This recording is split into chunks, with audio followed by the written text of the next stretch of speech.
Welcome to Terrified Tales, where things are about to get unsettling. Before we dive deeper into the darkness, make sure to like and subscribe. Let us know where you're listening from and what time it is. Are you brave enough to be here at night? Now, relax and let the fear take hold. Story 1. He should have known better than to venture so deep into the Willamette National Forest, alone, carrying nothing but his backpack and the weight of his thoughts. But the call of solitude, the promise of distance from the chaos he had left behind in the world, was too strong. There was something about being alone in nature that made him feel lighter, like the endless layers of responsibility, guilt, and grief could fall away with each step he took into the wild. The moment he crossed the border into the dense woods, something inside him uncoiled, a silent, desperate longing for peace. But now, as evening descended upon the land, darkness settled quickly in the dense trees, blanketing him with an unnatural silence. The wind had stilled, the birds had stopped their calls, and all that could be heard was the occasional rustle of the leaves beneath his boots. And even that was unsettling. It was as though the forest had decided to hold its breath. He didn't know what he was looking for. Maybe he was just trying to escape his thoughts, or maybe he hoped to find something, anything that would tell him that he hadn't lost everything. He wasn't sure why he came to this particular place. The map he had with him had only vague markings, lines that didn't seem to connect to any familiar landmark. The further he hiked, the more disconnected from the world he felt. The campsite he set up that night was far from any trail, miles from civilization, a place where no one would find him. It was a modest camp, just a small fire, his tent, and his backpack carefully tucked in the corner out of reach of curious animals. The night sky was open, the stars brilliant above, reminding him of how small and insignificant he was in the grand scheme of things. The fire crackled in the quiet of the night, its warmth pulling him in. It had been a long, grueling hike, and his body ached from the strain. He stretched out on the ground, his eyes flicking back and forth from the fire to the inky blackness beyond. The forest felt different tonight, darker. He shivered involuntarily, adjusting his jacket tighter around his shoulders, and that was when he saw it. A faint light through the trees, distant but unmistakable. It flickered like a candle, its yellow glow visible just at the edges of his vision. His breath caught in his throat. His first thought was that it must be a trick of the firelight. Perhaps his eyes were tired, or the wind was shifting in such a way that it bent the light in strange ways. He forced himself to look away, focusing on the flames instead, trying to settle his racing heart. But there it was again, this time more pronounced, like the soft glow of a cabin window at night. It flickered on and off in an erratic rhythm, like someone moving inside. The hairs on the back of his neck prickled. There shouldn't be any cabins in this part of the forest. None. He checked his map again. There were no marked settlements. No houses, not even ranger stations. What would someone be doing out here, this far off the grid? A chill ran through him, and he stood up abruptly, squinting toward the distant glow, trying to peer through the trees. The flickering stopped for a moment, and in that brief pause, everything felt unnervingly still. Then, just as quickly, the light started again, stronger this time, pulsing with a rhythm he couldn't quite understand. They seemed too deliberate. His mind began to race with possibilities, none of which he wanted to entertain. He thought about turning in for the night, going to sleep and forgetting about it, but the nagging feeling that something wasn't right gnawed at him, tugging at his insides. The temptation to investigate was too strong. The flickering light had become an irresistible lure, something he had to investigate. Something deep inside him told him he needed to see it. Without thinking, he grabbed his flashlight and stuffed the map into his pocket, leaving the warmth of the fire behind as he stepped into the cold night. Each step into the woods made the forest feel denser, more suffocating, as if the trees themselves were closing in on him. His boots crunched against the dried leaves, the only sound breaking the tense silence around him. The glow ahead grew brighter, now unmistakably resembling the warm, welcoming light of a cabin window. Yellow, flickering, and beckoning. But then the lights dimmed for a second, leaving him in near total darkness. He froze. A brief moment of panic gripped him, and he scanned the area, feeling the urge to retreat back to the safety of his camp. But the curiosity, the nagging need to know what lay beyond the trees kept him moving forward. The glow reappeared, brighter and more erratic than before, as though someone or something was moving behind the light. The flashlight in his hand shook as his grip tightened. Was it a person? A ranger? Maybe another hiker lost in the woods? With the thought of being found by another human lifting his spirits, he pushed further into the forest. The air seemed to grow colder as he went deeper. The smell of wet pine and damp earth clung to the air, and the crunch of his boots beneath him grew louder with each step, almost deafening in the suffocating silence. Then suddenly, the flickering stopped.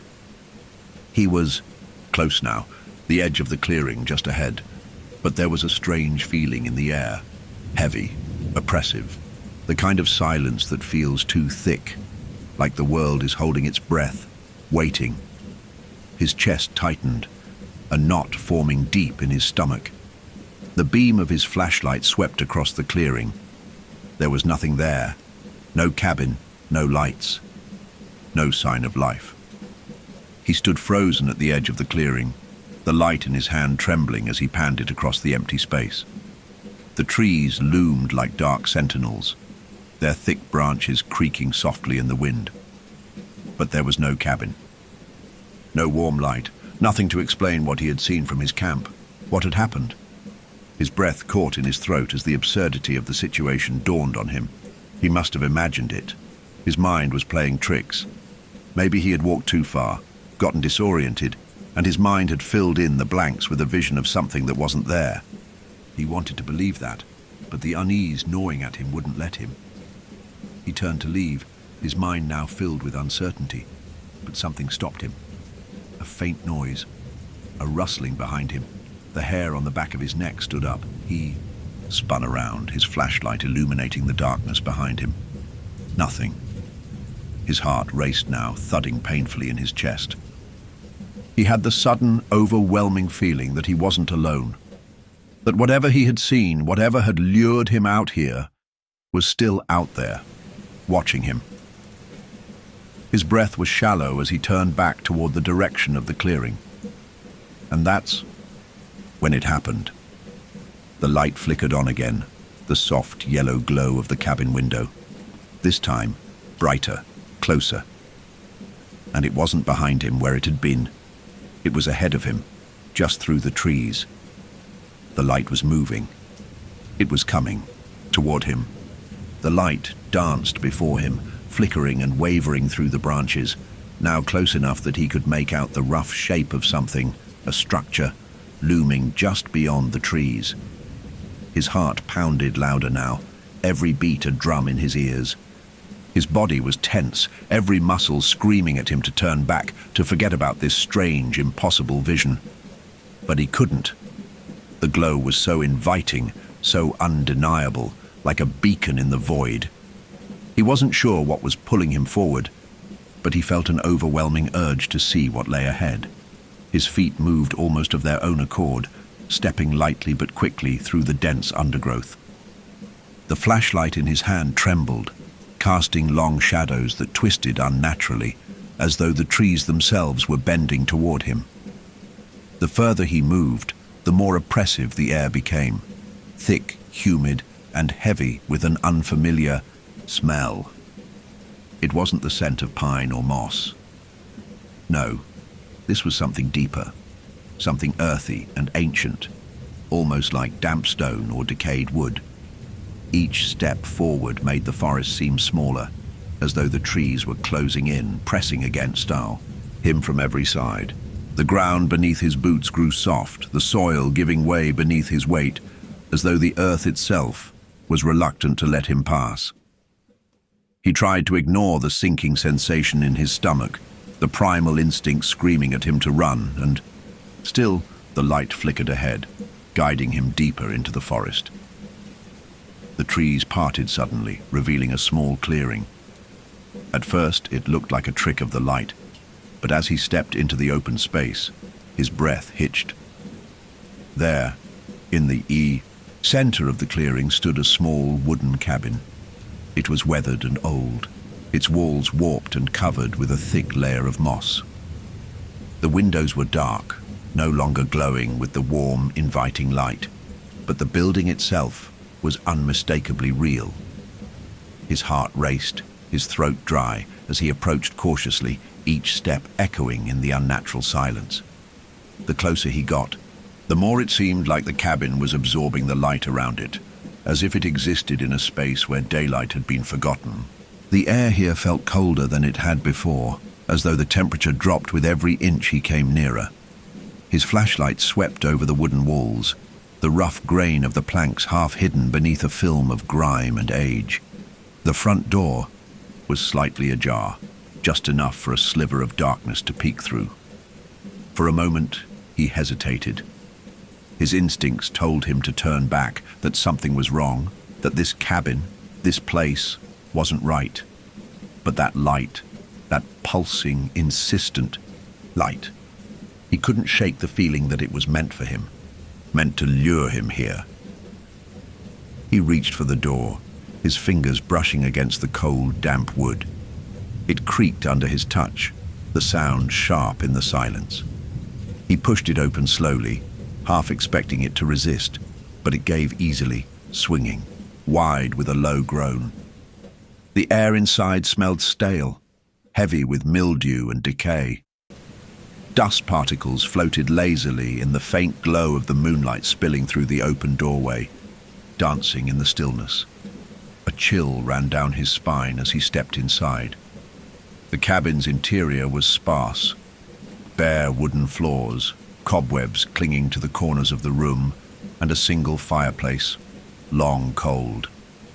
The walls, though made of wood, were covered in strange markings, symbols carved into the surface, faded and worn with time. There was no furniture, no signs of life. It was as though the cabin had been abandoned for years, forgotten by everyone except for him. He swallowed hard, the sound of his own breathing suddenly deafening in his ears. The air felt thick with something unspoken, something oppressive. He couldn't shake the feeling that the walls were watching him, that they knew him, that they had been waiting for him. He turned around in a slow circle, his flashlight beam dancing over the room's dull features, trying to make sense of the eerie emptiness. Then, out of the corner of his eye, he caught movement. A figure, just barely visible, standing near the far wall, barely illuminated by the weak moonlight. It was still, unnervingly still. His heart skipped a beat as he whipped the flashlight toward it, his breath quickening in a sharp, panicked rhythm. But the figure was gone. No movement, no sound. He blinked. Nothing.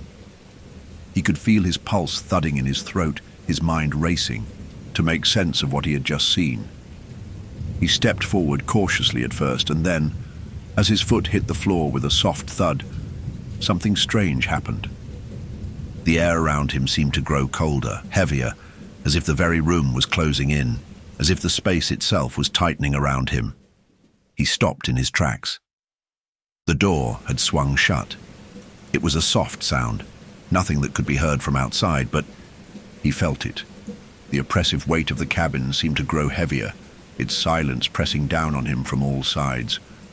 The walls groaned. At first it was faint, almost imperceptible.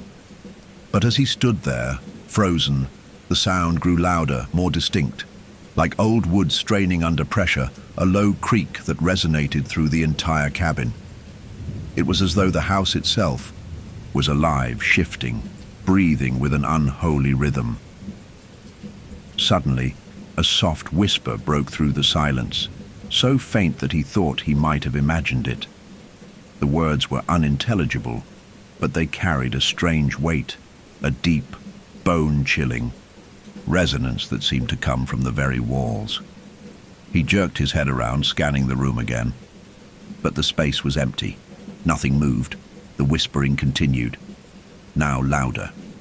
No, not just one voice, a chorus, a low, guttural murmur that seemed to seep from the corners of the cabin, filling his ears with incomprehensible language.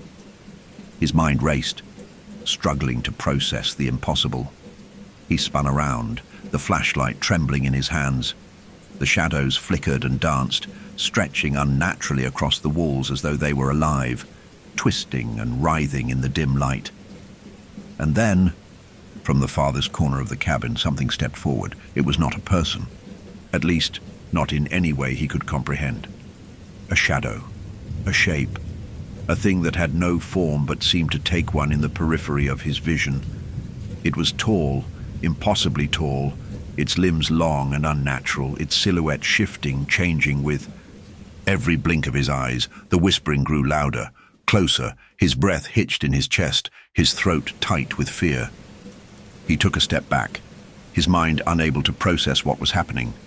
And then through the shadows, something else emerged. A face, pale, gaunt, and impossibly still. Its eyes, dark, hollow pits, stared at him with an emptiness that chilled him to the core. It was a face that didn't belong here, that shouldn't have been in this cabin, in this forest. Its mouth opened slightly as though to speak, but no words came, only the deafening silence.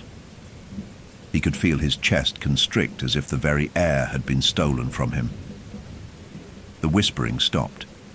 The shape in the shadows remained. He could no longer move. His legs felt like lead, his body frozen, paralyzed by the darkness that filled the cabin.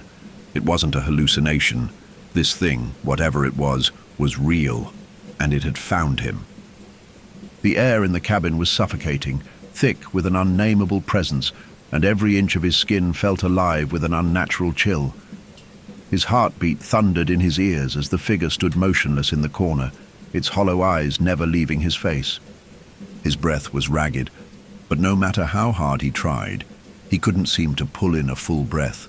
His lungs felt crushed by an invisible weight. He tried to speak, to scream, to shout for help, but his throat had gone dry, his voice lost. In the oppressive silence, the thing in the corner didn't move, not at first. It remained still, the edges of its shape flickering like a shadow cast by a candle flame. It was as though it existed in a state of flux, its form constantly warping and distorting, but never fully materializing. The eyes, those black, hollow eyes, were the only thing that held their shape, locked onto him with an intensity that pierced through him like cold steel. The very darkness around it seemed to pull tighter, pressing in on the walls of the cabin, as though it were drawing energy from the shadows. He couldn't look away. He tried to. Of course, his mind screamed for him to flee, to turn and run, to escape, but his body refused to obey. His legs felt rooted to the floor, his arms heavy at his sides, as though bound by invisible chains. The whispering that had filled the air earlier now returned, low and guttural, as if coming from deep within the earth itself, vibrating the very bones of the cabin. It was a language that made no sense, but it resonated with something primal in him, something deep in his gut that screamed in terror. The air was colder now, unbearably cold, and he could see his breath in front of him, a mist that swirled and lingered in the air, like smoke from a long extinguished fire. He tried to back away, to put space between himself and whatever the thing was, but his feet refused to move, frozen in place. The eyes, they seemed to shift, their gaze narrowing, focusing more intently on him. He felt as though they were digging into his soul, peeling away layers of his thoughts, of his memories.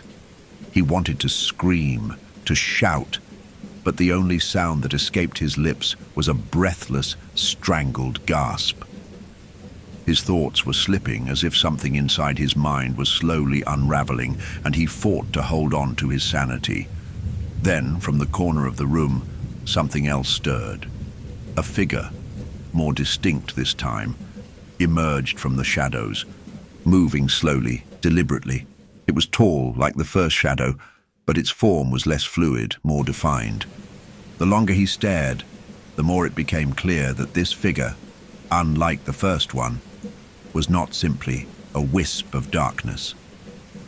It was humanoid, its features twisted and warped into something grotesque. The skin, if it could even be called skin, was ashen, stretched thin over its bones with patches of what looked like raw, exposed flesh. Its limbs were unnaturally long, its fingers tipped with jagged claw-like nails that scraped across the floor as it approached. The light from the doorway flickered once, casting brief, erratic shadows that made the creature seem to grow and shrink with each passing second. And the eyes, those same hollow eyes, were everywhere. In the dark corners of the room, in the creases of the walls, in the very air itself, as though the thing had no body but was instead an endless void that seeped into every crack and crevice.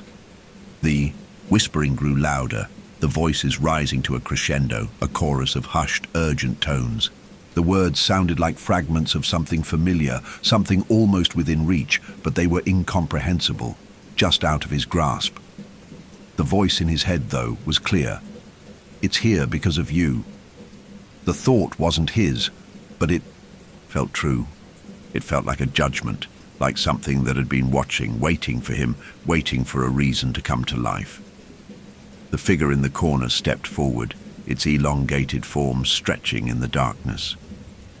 The air seemed to hum with its presence, like the space around it had become charged, filled with a quiet tension that threatened to snap at any moment.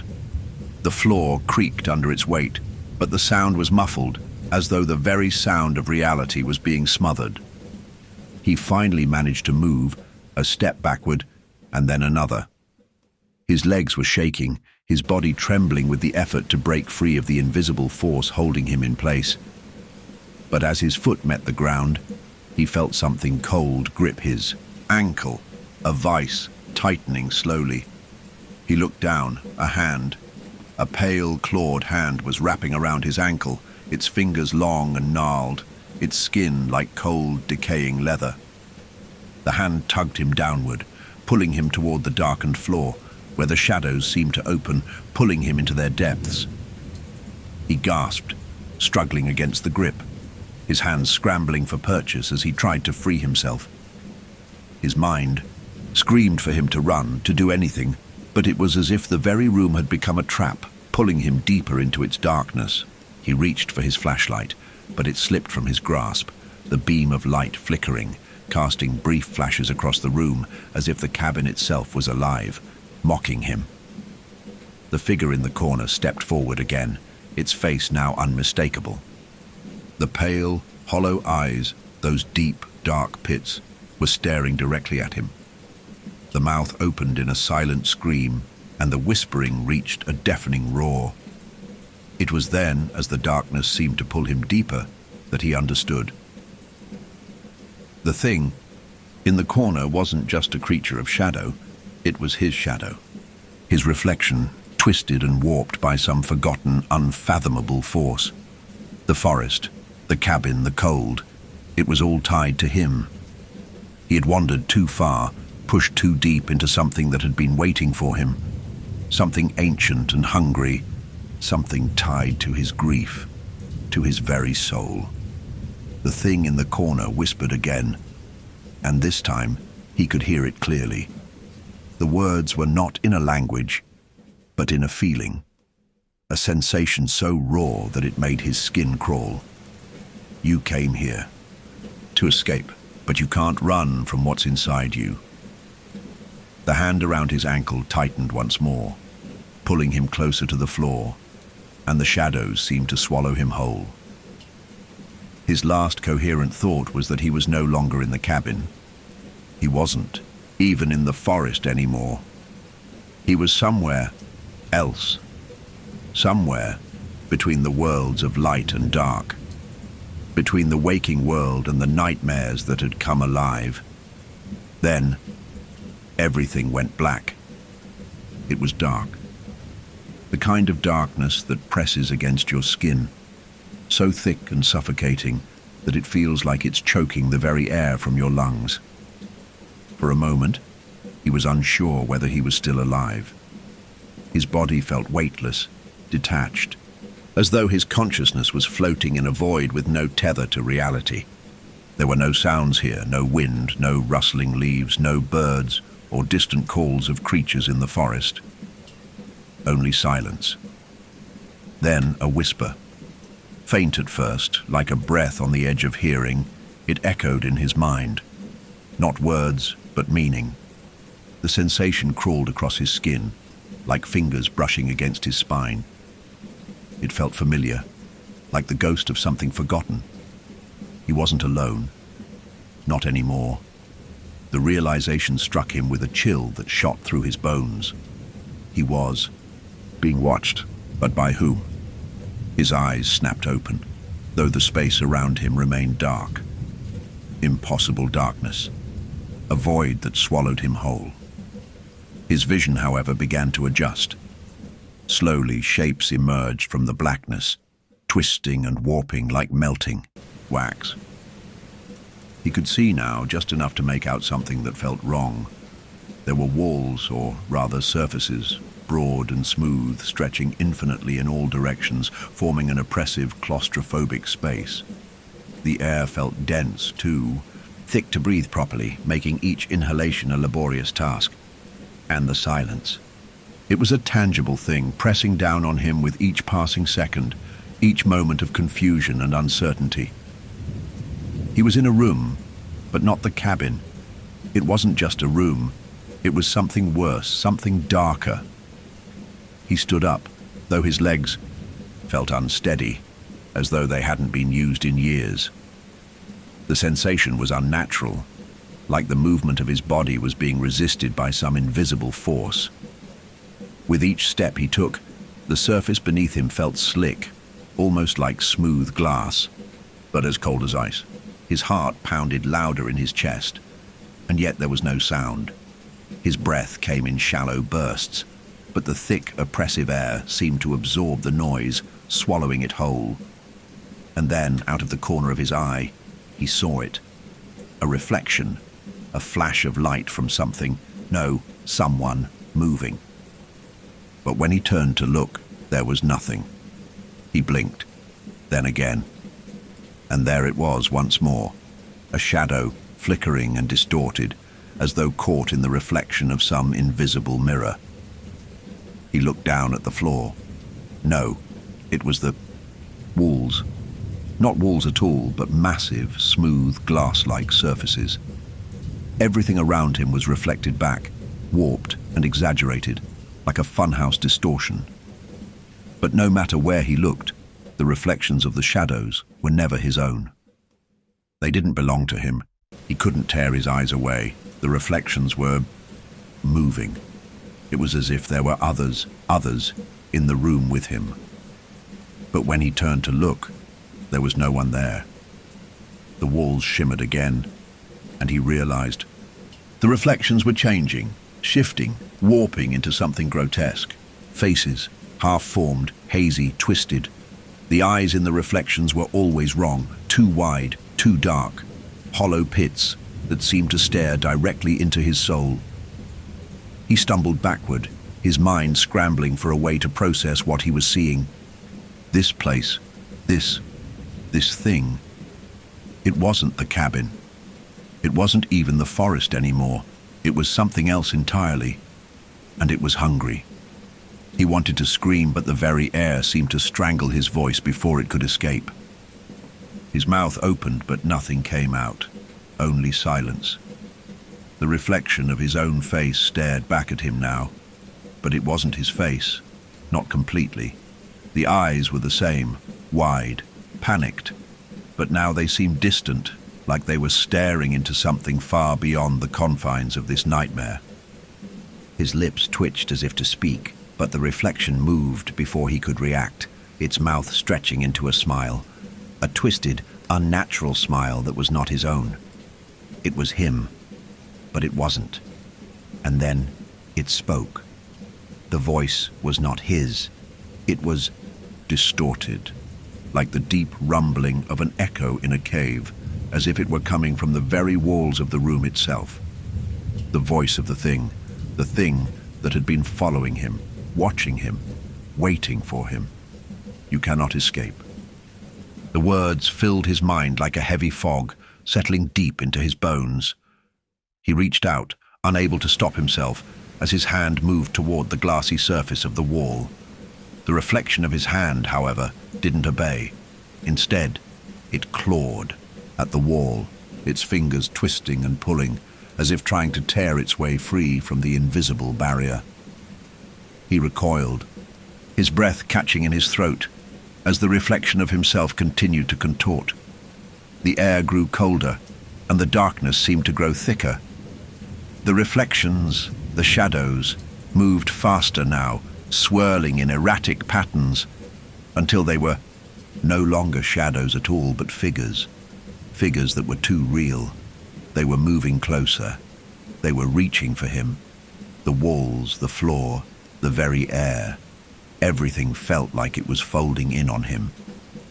Like the very space was collapsing, folding upon itself, becoming something else entirely, something that wanted him, needed him. Then there was a sound, a crack, and the glass beneath his feet split open, sending a jolt of terror through his chest. He lurched backward, but his feet slipped on the slick surface, and he fell hard onto the ground. A sharp pain shot up his spine as he hit the floor, his hand outstretched in an instinctual attempt to break the fall. But there was no floor beneath him. Instead, there was a void, a vast, endless pit stretching out beneath him into the darkness, and in that darkness the shapes, the shadows, grew larger, more defined, until they were towering over him, impossibly tall, their eyes gleaming like black, bottomless pools.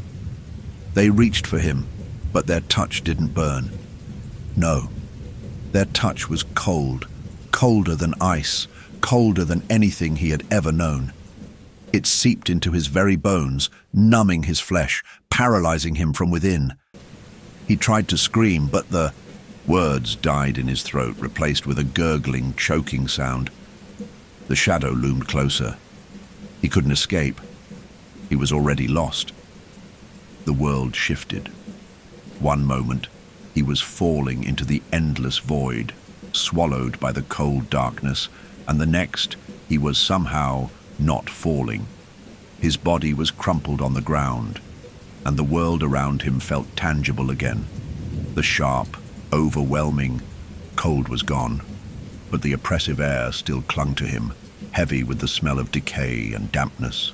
His hands, smeared with something wet, were trembling as he pushed himself up, his vision swimming, his mind still disoriented. He was back in the cabin. No, not the cabin. It was the same place, but it wasn't. It was familiar, and yet nothing was right. The walls had changed. The room felt warped, stretched, as if reality had been pulled at the seams. The air was thick with an unseen weight, as though the very house had become a living thing, breathing with him, watching his every move. The fireplace was still smoldering faintly, but the shadows in the corners seemed to leak outward, curling across the floor like hungry tendrils. The glow from the fire was weak, flickering like a dying heartbeat. His chest was tight, his head pounding with a deep, throbbing ache, and his limbs felt weak like they were filled with lead. But the fear, the overwhelming fear, that was still there, wrapping around him like a vice, squeezing the breath from his lungs. He had no idea how he had gotten here. One moment, he had been in that dark, suffocating void, and now, it was like nothing had changed. It was as if he had never left. It was the same cabin, but somehow worse, more alive. A creak sounded from above him, the kind of creak that felt unnatural, like the sound of something shifting, straining under its own weight. His heart skipped a beat. The cabin had always creaked, of course, but this was different. This sound carried a certain menace, a threat. He couldn't ignore it. Slowly he stood, his legs still unsteady beneath him, and looked around the room. The windows were boarded up. He hadn't noticed that before. The light from the fire cast long, distorted shadows that stretched across the floor like twisted fingers reaching out from the walls. There was no light coming in from outside anymore, no sign of the world beyond the cabin. Had the night fallen? Or had it always been night? The door. He needed to get out. He stumbled forward, the familiar motion of walking now feeling foreign, as though his body was fighting against him. His breath came faster, his pulse racing, but it was no use. The door wouldn't open. It was locked, or rather, it was as if the very air had thickened, like an invisible barrier was preventing it from moving. He pushed against it, his palms slick with sweat, but it wouldn't budge. Suddenly the floor creaked again, but this time the sound was accompanied by something else, something heavier. A slow, dragging sound, like the scraping of nails across the floor. His eyes shot to the corner of the room, where a shadow had begun to form, a thick, swirling mass of darkness that seemed to bleed into the walls. The shadow moved, twisting and reshaping itself, until it began to take form. No, he couldn't. He couldn't look. But his head turned, almost of its own accord. It was him again. The reflection from earlier, the twisted figure with those hollow eyes, was standing in the corner, a dark silhouette against the flickering firelight. It wasn't a reflection anymore. It was real, solid, alive. And it wasn't alone. There were others behind it, shapes and shadows, indistinct but suffocating in their presence. The figure in the corner, his doppelganger, was smiling at him. Its mouth stretched wide, impossibly wide, until the edges of its lips nearly touched. Its ears and its eyes, those black, soulless pits, were fixed on him, unwavering, like a predator staring at its prey. A deep, gurgling laugh echoed from somewhere behind it. No, it wasn't the figure laughing. It was the room. The room itself seemed to laugh. The walls shook with the noise, reverberating with a sound that felt ancient, unholy. The air grew heavier, thick with the sense of something pressing down on him, suffocating him from all sides. It was a presence, a force. The figure's hand reached out slowly, its fingers long and clawed, the tips brushing against the air like they were testing it, before it extended fully, pointing directly at him. The shadow behind it seemed to flicker, as though it were coming, to life moving of its own accord. The space itself began to pulse. Thump, thump, thump. It wasn't a heartbeat. It was something older, something darker. The walls began to groan, the floor beneath his feet buckling slightly, as though the very structure of the cabin was alive, its bones groaning under a weight far beyond the physical. The figure's voice broke through the cacophony, its tone a low hiss that seemed to slither into his mind. You think you can escape. You think you can run.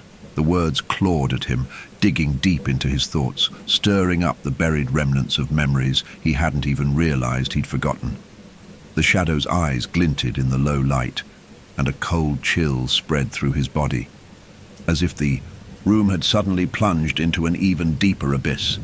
The figure took a step forward, its form growing more solid, more real with every passing second.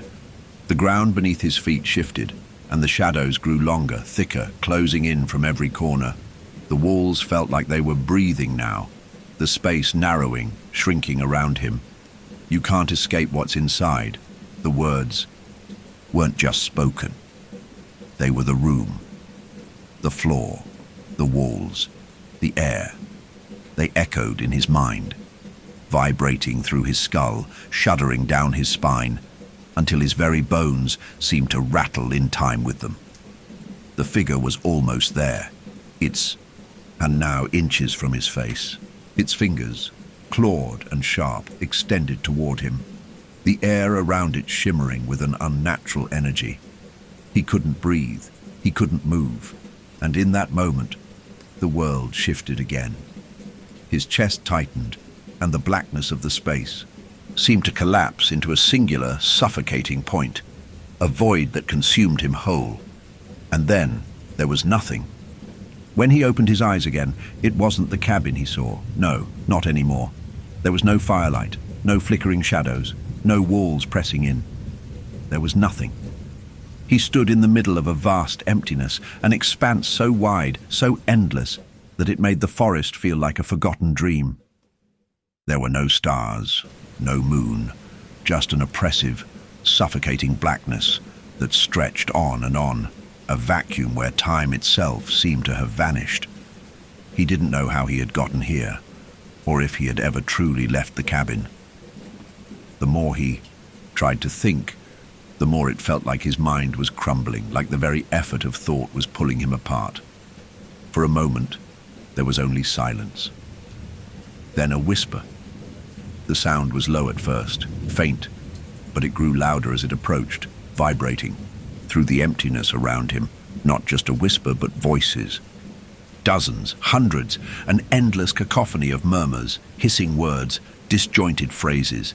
They slithered into his ears like worms, each one colder than the last, a rasping drone that churned in the very pit of his soul. You shouldn't have come. Here. The voice echoed through him, reverberating inside his skull, twisting around his thoughts. He tried to turn, to move, but his legs wouldn't obey. His body felt like it had been rooted to the spot, as if the void itself had chained him there. His breath was ragged, shallow, as if the air were being stolen from his lungs. Something moved in the darkness, something large, shifting, stirring. He couldn't see it, but he could feel its presence, massive, towering. It was close. It was watching him. This place, this is where they all end. The voice was no longer just a whisper. It was growing, expanding, pulling in all around him, each word a sharpened knife that cut into his mind. His eyes darted around, searching for any sign of the thing that spoke. But there was only that endless darkness. It felt like the very space itself had become a part of him, something that stretched, that expanded, growing inside of him, like a parasite feeding on his thoughts. You think you can run? You think you can leave? The ground beneath him trembled, a low rumble that made his bones ache. It was as though the very fabric of the world was shifting, bending, unraveling. A horrible creaking sound filled the air, a sound like ancient wood splintering, followed by a scream, his scream. Suddenly the air in front of him began to ripple, like heat waves rising from the ground. Slowly, like a curtain being pulled. Back, the void opened, revealing a twisted vision. He was back in the cabin.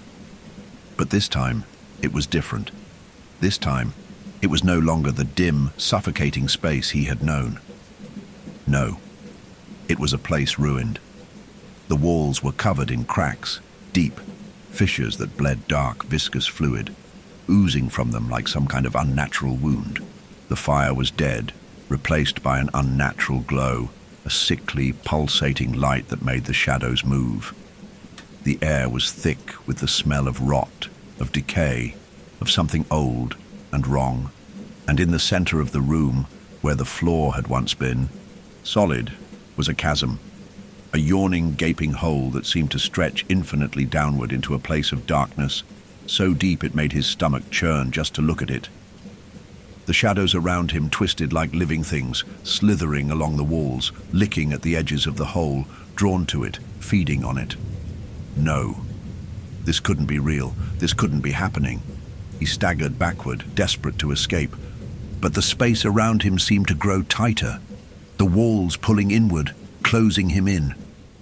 The hole seemed to grow too, widening, stretching, until it consumed the entire room, until the very cabin was falling into it. The shadows reached for him again, this time moving faster, more violently, clawing at his legs, his arms, pulling him toward the edge, and then he saw them. The figures, the shapes that had been haunting him, flickering at the edges of his vision, twisting in the reflections. They were here, now. But they weren't shadows anymore. They were real, solid flesh and bone, their faces twisted in agony. Their mouths were open, but no sound came from them. Their eyes, those hollow, empty eyes, stared at him with a kind of silent fury, as though accusing him, blaming him for something they had already lost.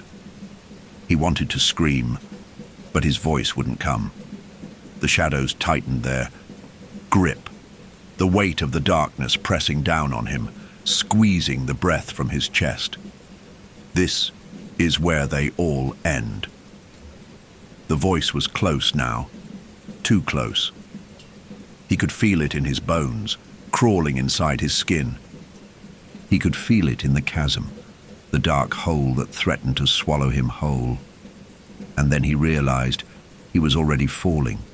The ground beneath him vanished, and the darkness claimed him. He fell, not into the hole, but into something worse. The shadows surrounded him, and in that final moment, the voices whispered to him, soft, venomous, like a lover's final breath. You'll never leave. You're one of us now. The sound of his body hitting the cold, wet ground echoed in the distance. The darkness swallowed it up, and then all was silent again. The end, or is it? There was no light, no sound, no breath. At first, he thought he was dreaming of the dream, where everything fell apart, where everything broke. He tried to move, to speak, but his body felt foreign, like it belonged to someone else. His limbs were stiff, his muscles locked in place, and his mind was clouded with the heavy weight of nothingness. But deep within the blackness, something stirred. It was a faint pulse, barely there, but it was enough to make him aware that he wasn't truly gone. Not yet. He blinked. Or he thought he did, though his eyes didn't open.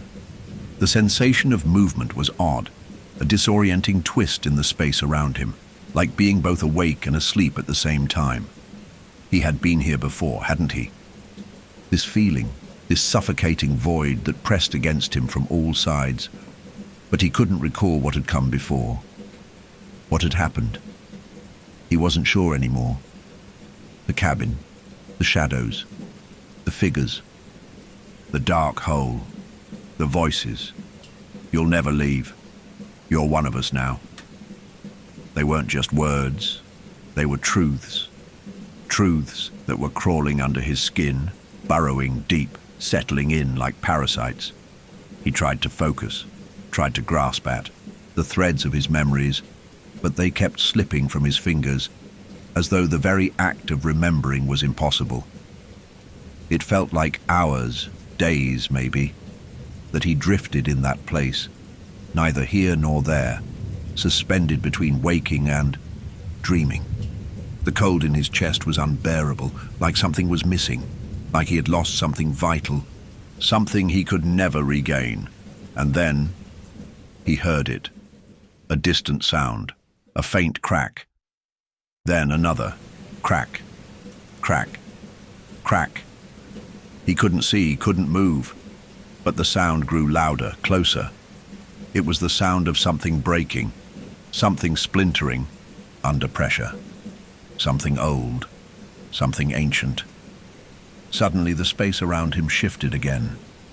The shadows, they were alive too, began to move, swirling, warping like a living creature caught in a frenzy. The blackness before him seemed to pulse, and then, through the murky veil, a shape began to appear. It was faint at first, like a shadow pulling itself from the depths, struggling to break through the layers of nothingness. And then he saw it. the cabin. The same, but different. It was no longer just a room or a place. It had become a living thing. The walls were no longer solid. They breathed. They breathed in and out, slow and steady, as if it were some kind of grotesque creature whose very heartbeat could be felt in the cracks and crevices.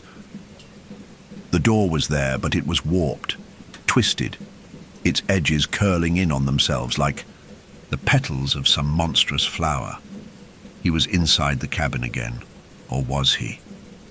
The space seemed to expand, warping and distorting until it was no longer a cabin at all. The walls stretched beyond what was possible, pulling further out, pulling him with them.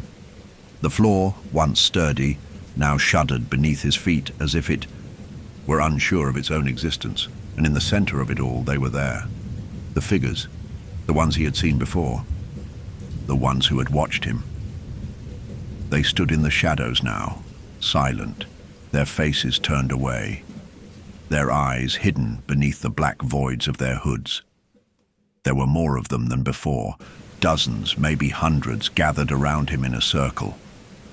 They did not speak, but he could feel their presence pressing in on him, suffocating him, the weight of their being crushing him from all sides.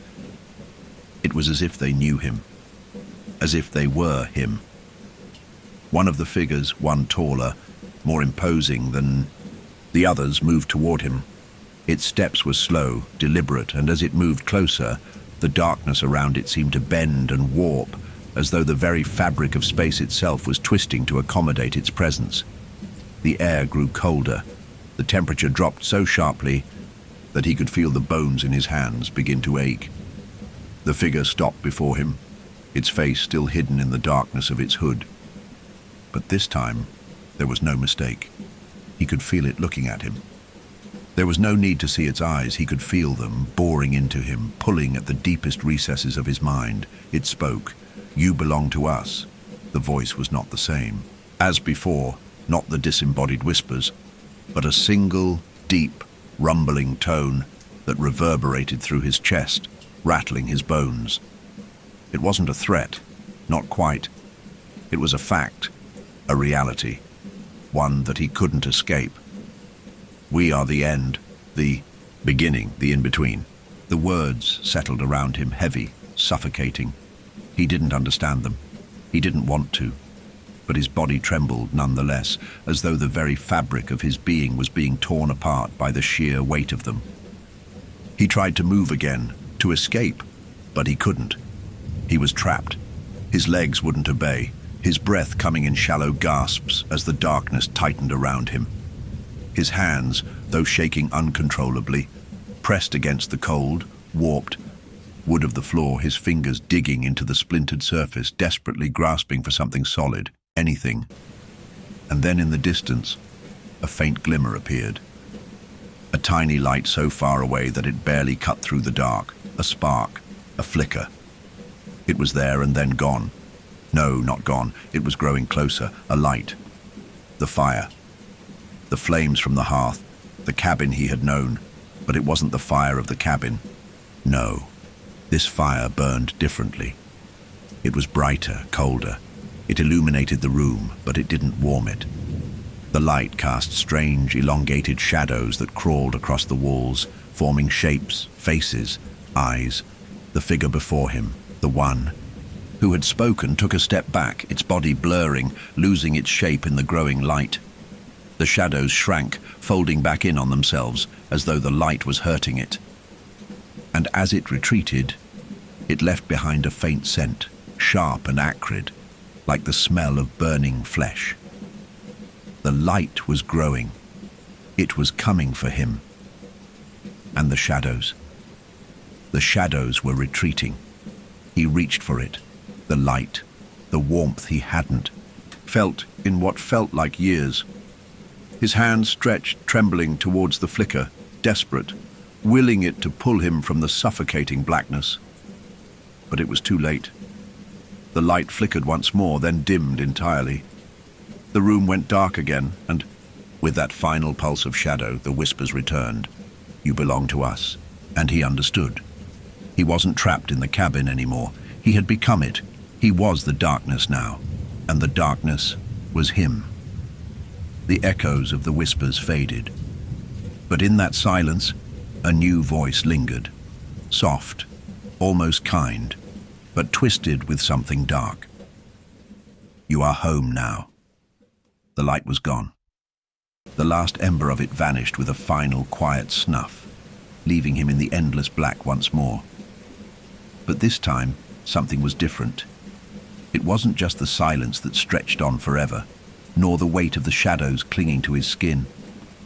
There was something new in the air, a sharp, pungent scent that made his stomach turn, a smell that dug into his very bones like the odor of decay. It felt as though the walls themselves were breathing, drawing in the darkness and exhaling something more ancient, more primal. The very floor beneath his feet creaked like old wood, warping and groaning under the pressure of an unseen force.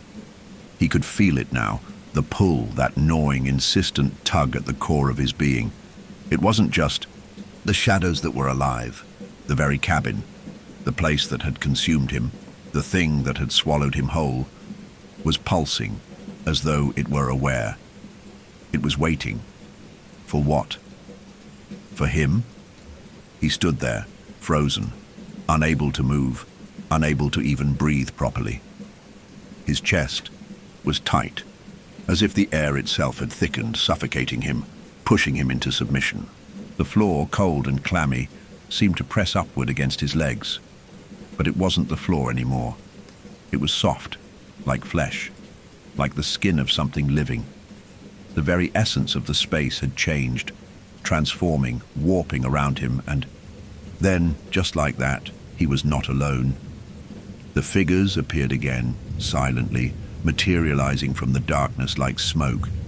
They were there one moment, and then there, just inches from him, their bodies flickering in and out of sight, their faces barely visible beneath the hoods, eyes hidden in the shadows, mouths whispering things he couldn't quite make out. They did not move, not at first, but he could feel their presence, could feel their eyes, hundreds of them, millions, all pressing in on him. The shadows grew thicker, heavier, wrapping around him like chains.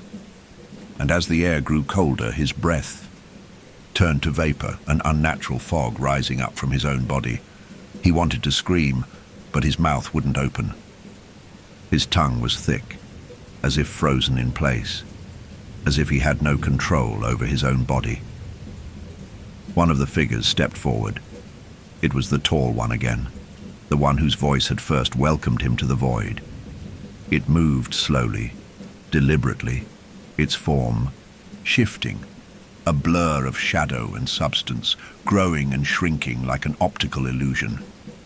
The figure was close enough now that he could feel the coldness radiating from it, like the chill of the grave itself. And then it spoke.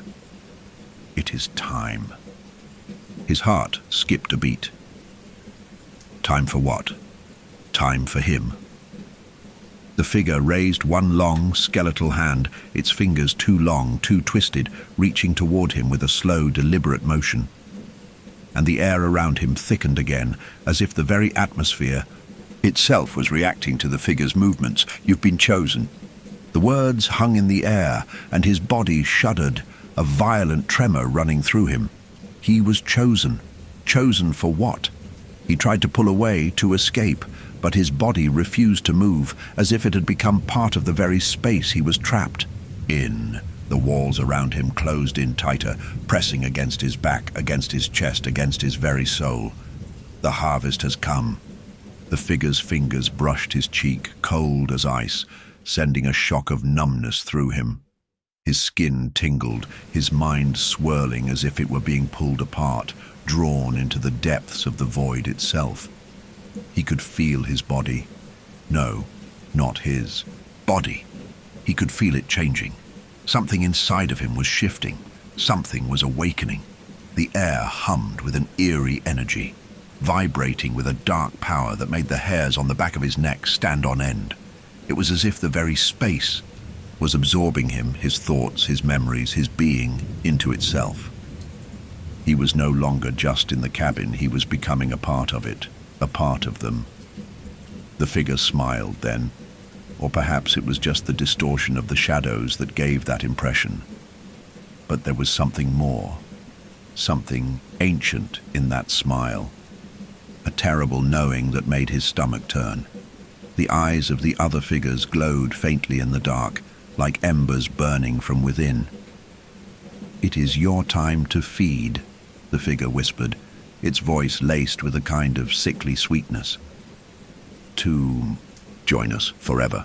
The floor beneath him suddenly cracked open with a violent snap, and the shadows surged forward, reaching for him with icy hands, dragging him down. The darkness consumed him completely, swallowing him whole as he was pulled into the depths of the cabin. But it was not the cabin he had known. It was something worse. It was a vast, endless expanse of blackness, like the void itself had been torn open, revealing something ancient, something primordial beneath it all. He was falling endlessly into the yawning abyss that had no bottom, and then, just as suddenly, he stopped. He was standing again, but not on solid ground. He was standing on something else, something that throbbed and pulsed under his feet, shifting, moving, breathing. And as he looked down, he saw the truth. He was no longer human. His hands were dark, a twisted, blackened mass of what was once skin, his fingers clawed and malformed, bones breaking and reshaping under his own skin. His body was no longer his own. It had become part of this space, this place, this hunger. The figures surrounded him now, their faces no longer hidden, revealing their grotesque, twisted features. Skin stretched too tight over their skulls, eyes dark and empty, mouths opening impossibly wide in silent screams. They were the harvest. He was the harvest. A wave of horror struck him then, deeper than anything he had felt before, and in that final, terrible moment, he understood. This place, this void, it had always been a trap, a harvest for those who had been taken, and now he was one of them. "Welcome home," the tall figure whispered, its voice a final breath on the wind, and he was no longer alone. The end, or the beginning, the walls of the abyss were closing in. At first he could still feel the ground beneath him, the pulsating, soft, fleshy surface he stood on, alive with the rhythm of something that was neither human nor anything that belonged to the world he once knew. But soon that too began to shift. The floor seemed to dissolve beneath his feet, not in the way stone cracks or timber splinters, but as though it were becoming something fluid, something living, the very material of reality, warping and stretching around him. The figures, the beings who had become his new family, stood around him, surrounding him, their faces not quite visible, their eyes flickering with a light that wasn't light, but the reflection of something far older, far more monstrous. And in the center of them all, he stood, utterly still, knowing that there was no escaping the fate they had woven for him. They didn't need to speak. They didn't need to say anything more. The truth had already been made clear. He was one of them now. He had joined the harvest. He had become part of the cycle. But what was the cycle? The questions buzzed like flies, hovering just out of reach. In the depths of his fractured mind, he knew that something terrible, was waiting to be understood, but the knowledge eluded him. All he had to grasp onto was the suffocating realization that this was not the end, not for him, not for any of them. One of the figures moved closer to him, its skeletal fingers twitching as though it were searching for something, and then, without warning, it reached out and touched his arm. The coldness that ran through his body was unlike anything he had felt before. It was the sensation of death itself, not just the body dying, but the soul. He could feel himself changing, again. This wasn't transformation like before. It was something far darker. The flesh that had once been his own, the human form that had carried him for so long, began to wither, crumbling away as though it were nothing but dust, leaving only the essence of what he had become. The thing beneath his skin, beneath the layers of his humanity, began to emerge. And then he realized he wasn't becoming them. He had always been one of them. He had always been part of the harvest. The horror of that truth sank in like a blade, buried deep in his chest. The cycle was not a process that happened over time, not something that began the moment he stepped into that cursed forest. No, the cycle was eternal. He could remember now. He had always been here. He had always been one of them. The whispers began to rise once more, louder this time, curling around his ears like smoke, burrowing deeper into his thoughts. The walls of the abyss swirled, thickening with a malevolent force that surged through the air like a tidal wave, pulling at his soul, dragging him into its dark embrace. But there was a new sound now too, one that carried a weight he couldn't ignore, a soft, wet sound, a slow dripping. Drip, drip, drip. At first, it was barely noticeable, like the whisper of water running somewhere in the distance. But as the seconds passed, the sound grew louder, more insistent. And then he saw it. A figure emerged from the shadows. It was him, or rather, it was the version of him he had once been, the backpacker. The man who had wandered into this forest, alone, seeking solace, seeking something he had long lost. The man who had found the cabin. But this version of him was different, distorted, like a reflection twisted in a mirror that had cracked. His face was pale and gaunt, eyes wide, staring, empty. His clothes were torn, shredded as though they had been worn for far too long, exposed to the elements for too many years. He was familiar, but not. And yet there he was. The backpacker was carrying something dark, something heavy in his hands. A lantern. The soft, flickering glow of the lantern seemed almost too bright against the suffocating blackness of the space, and it cast strange shadows along the ground, stretching and contorting in ways that made his stomach churn. It was the light again. The same light he had seen so many times before, the one that had called him in the beginning, the light that had always been part of this place. He felt something shift in the pit of his stomach, a ripple, a pang of dread. The backpacker's eyes locked onto him, his eyes, and in that moment, he understood. He understood everything. The figure was himself, the man who had wandered into the forest, who had fallen into the trap, who had become part of the harvest. It wasn't just one of them. It wasn't just one body, one mind.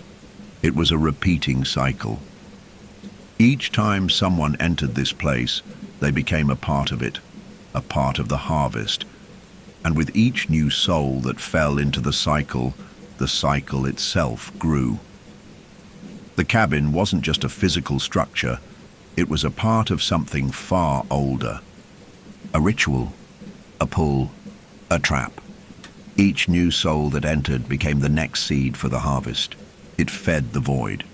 It fed the hunger. And when the light flickered, when the last soul was drawn in, the cycle began again. He had never been free. He would never be free. The backpacker stepped closer, his form flickering, stretching, until it became a blur. The lantern swung from his hand, casting eerie shadows across the dark expanse. The air grew thicker, colder. "You were always meant to be one of us," the distorted figure whispered, its voice not his own, but a version of his voice, warped and broken. "You never escaped. You never will." The lantern's light shined one last time, brighter, almost blinding, and then it was gone. The figure had vanished, leaving behind only the darkness. The cycle had closed, and he too was gone. The end, or was it just the beginning? The darkness wasn't gone. It never was. It remained, lingering in the very air around him, so thick that even breathing felt like a violation, like he wasn't allowed to take in the very oxygen he had once relied on. The shadows pulled at him now, sucking him in, like they were alive, like they were hungry. But then there was a shift. The air thickened, swirling as though a storm was about to break. And just as quickly as it had swallowed him, the dark receded, leaving behind nothing but a silence so deep it felt as though the world itself had stopped breathing. He stood there, unsure of where he was, unsure of who he was. The world around him had collapsed into a void. No cabin, no forest, no sky, no anything. There was no longer a sense of time, no markers for day or night, no concept of past or future.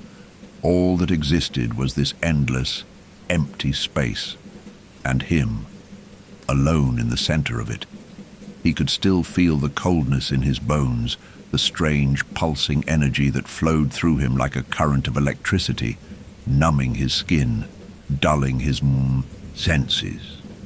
He was not just in this place, he was becoming it. And yet, there was a part of him that knew that something was different now. The cycle had closed, but it hadn't closed completely. There was something left, something he hadn't fully seen before. And then he saw it. A single reflection. It was faint at first, as though it was slipping in and out of focus, but slowly it grew clearer. A mirror hanging in the air before him. But it wasn't just any mirror.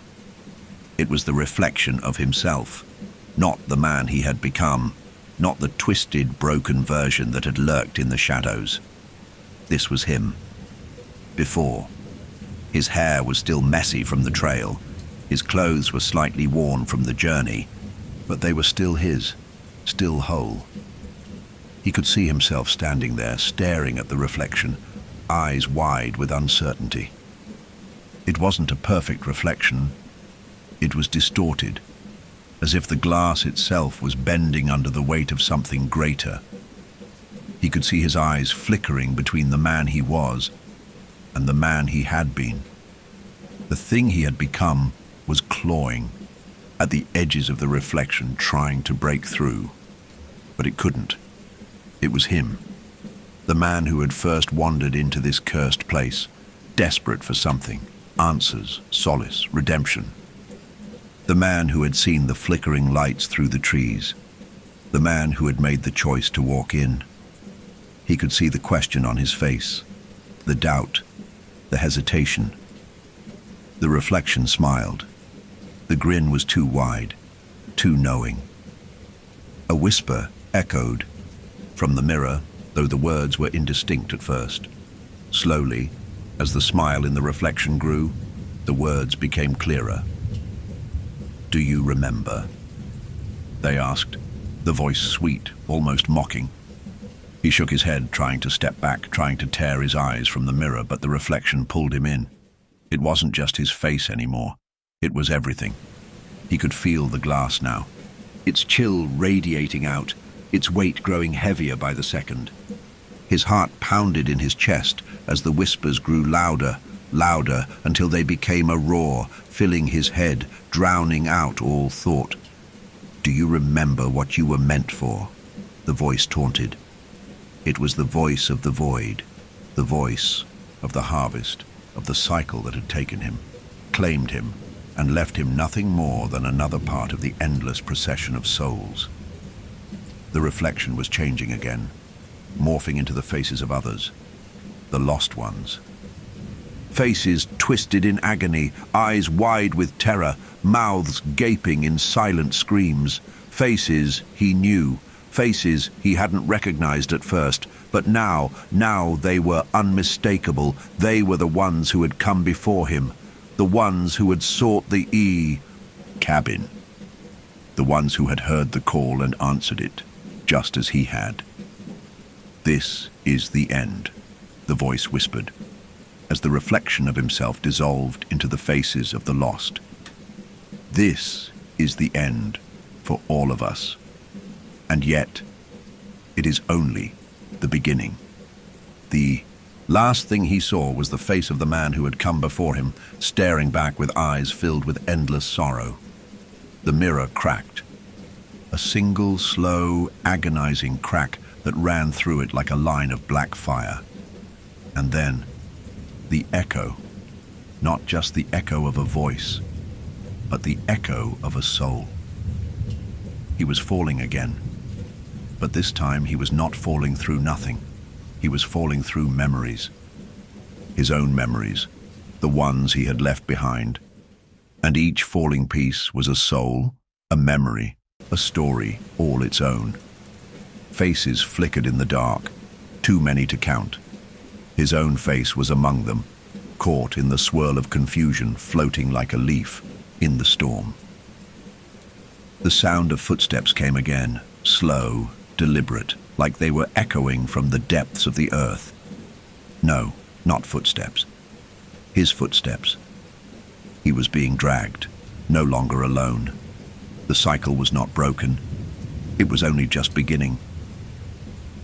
Or is it?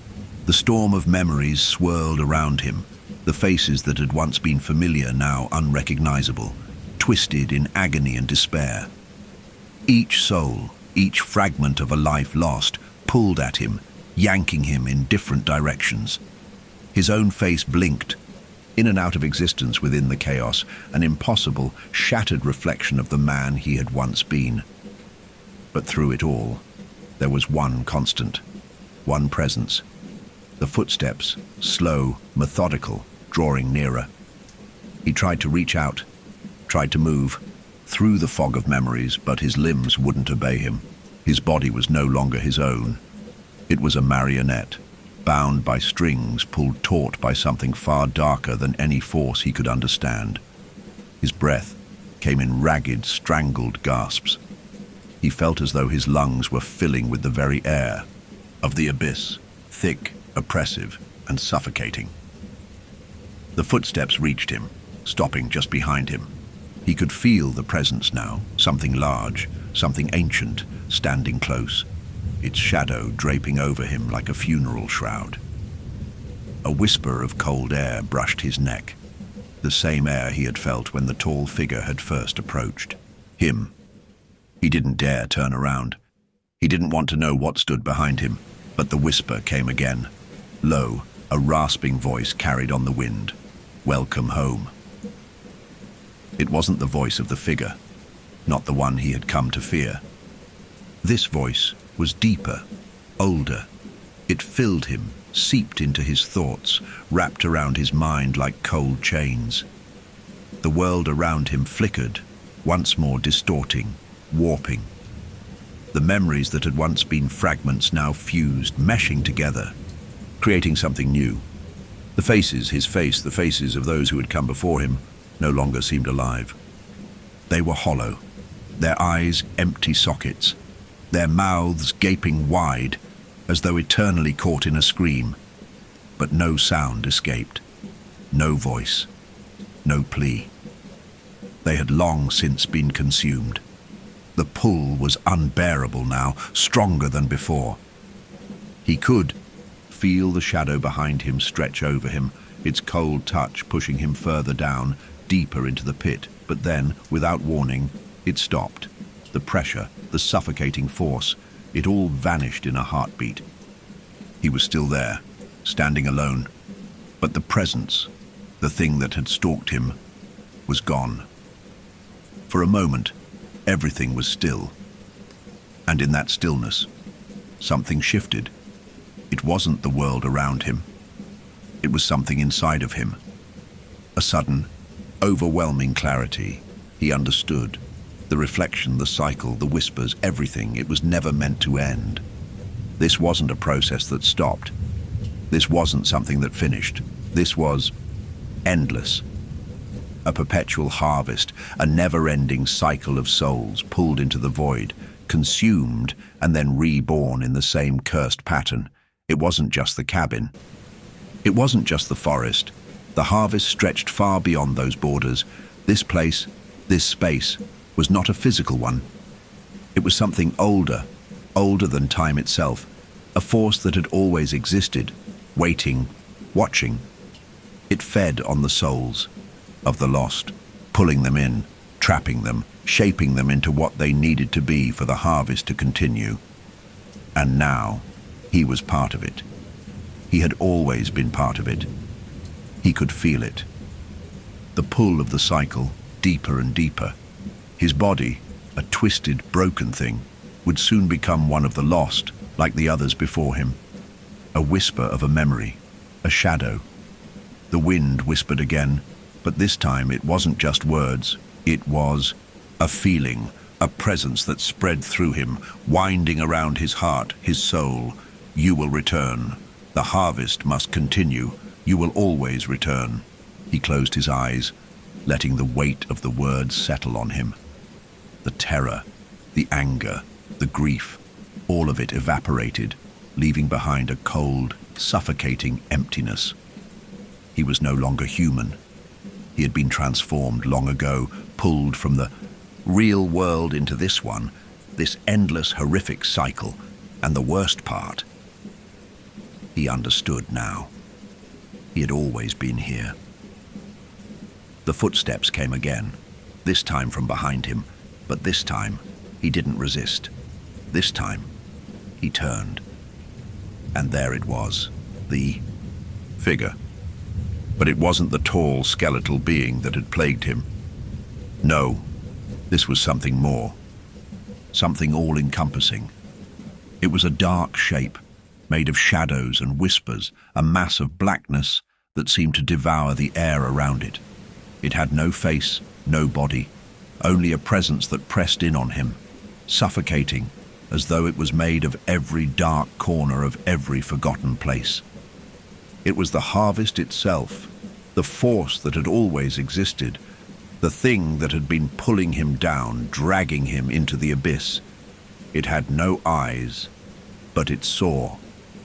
It is time. The voice that spoke was not its own, but his. The voice of the man he had been. And in that moment, as the shadows reached for him, pulling him back into the cycle, he understood the final truth. There was no escape, no end. Only this, a never-ending return. The cycle, the harvest, the endless return. And so, as the darkness closed in, as the harvest claimed yet another soul, he was pulled into the abyss once more, joining the countless others lost to this place. He was swallowed, consumed, and would never be free. And the forest remained, waiting forever, the end, or perhaps the beginning of something far older, far darker. You're deep into the story now, and the horrors are only escalating. If you're still with us, don't forget to like and subscribe. Tell us where you're listening from in the comments. Who else is staying up late to face this nightmare? Settle in. The terror continues. Story 2. The sky had begun to sink into an inky darkness as the group of 5 paddled their kayaks to the riverbank, the rhythmic splash of their paddles the only sound in the thick evening air. They had been in the Nantahala National Forest for hours, fighting the strong current and steering their kayaks around large rocks jutting out of the river. They had made no plans to stop, only to paddle, to feel the pulse of the water beneath them, until they reached the small, remote clearing that they'd mapped out weeks earlier. It was a place far enough from civilization that they could escape everything. The dense trees that lined the riverbank were thick with foliage, blocking out the stars that would have normally been visible in the open sky. In their place, the sound of rustling branches and the distant hoot of an owl created a blanket of quiet. The forest felt heavy, thick, as though it had been holding its breath for centuries, waiting for something. The only things visible beyond. The trees were shadows that stretched like twisted fingers into the abyss of the underbrush. Jake, the de facto leader of the group, was the first to break the silence. He motioned toward a flat patch of land on the riverbank, an area that had been marked with the remnants of a long-gone campsite. It was a good spot, An excellent spot, actually. It was completely isolated, a place they could set up their tents and fire without concern of being disturbed. "Here's good," he said, turning his paddle to steer toward the bank. His voice sounded like an echo muffled by the forest around them. His sunburned face was hidden under a worn baseball cap, and his bright blue life jacket stood out against the otherwise subdued colors of the forest. Liam, a lean figure with dark hair, was the next to land his kayak, followed by Sarah and Emily. Josh, the quietest of the group, brought up the rear, a little slower but no less eager to get the camp set up. They unloaded their gear in the dimming light, the forest closing in around them like a living thing. The crackle of twigs beneath their feet, the murmur of the river, a constant undercurrent to their actions, was all they could hear. It was peaceful, almost too peaceful, like the world was holding its breath. While they worked, setting up tents and unwrapping food, Emily, the soft-spoken one, glanced over at the still water. It mirrored the sky, perfectly still, its glassy surface only broken by the occasional ripple from the current. She tried to shake the feeling that something was wrong, but the thought clung to her. Something about the way the trees stood so still, how the river seemed unnaturally quiet, as if it were just waiting for something. She wasn't sure what, but her gut told her this place didn't belong to them. "Everything good with the tents?" Jake's voice cut through her thoughts, and she blinked, shaking her head slightly to clear the unease. "Yeah," Emily replied, her voice a little too high-pitched. "Just feels strange here, doesn't it?" Sarah, who was busy stirring a pot of beans over the fire, glanced up at her.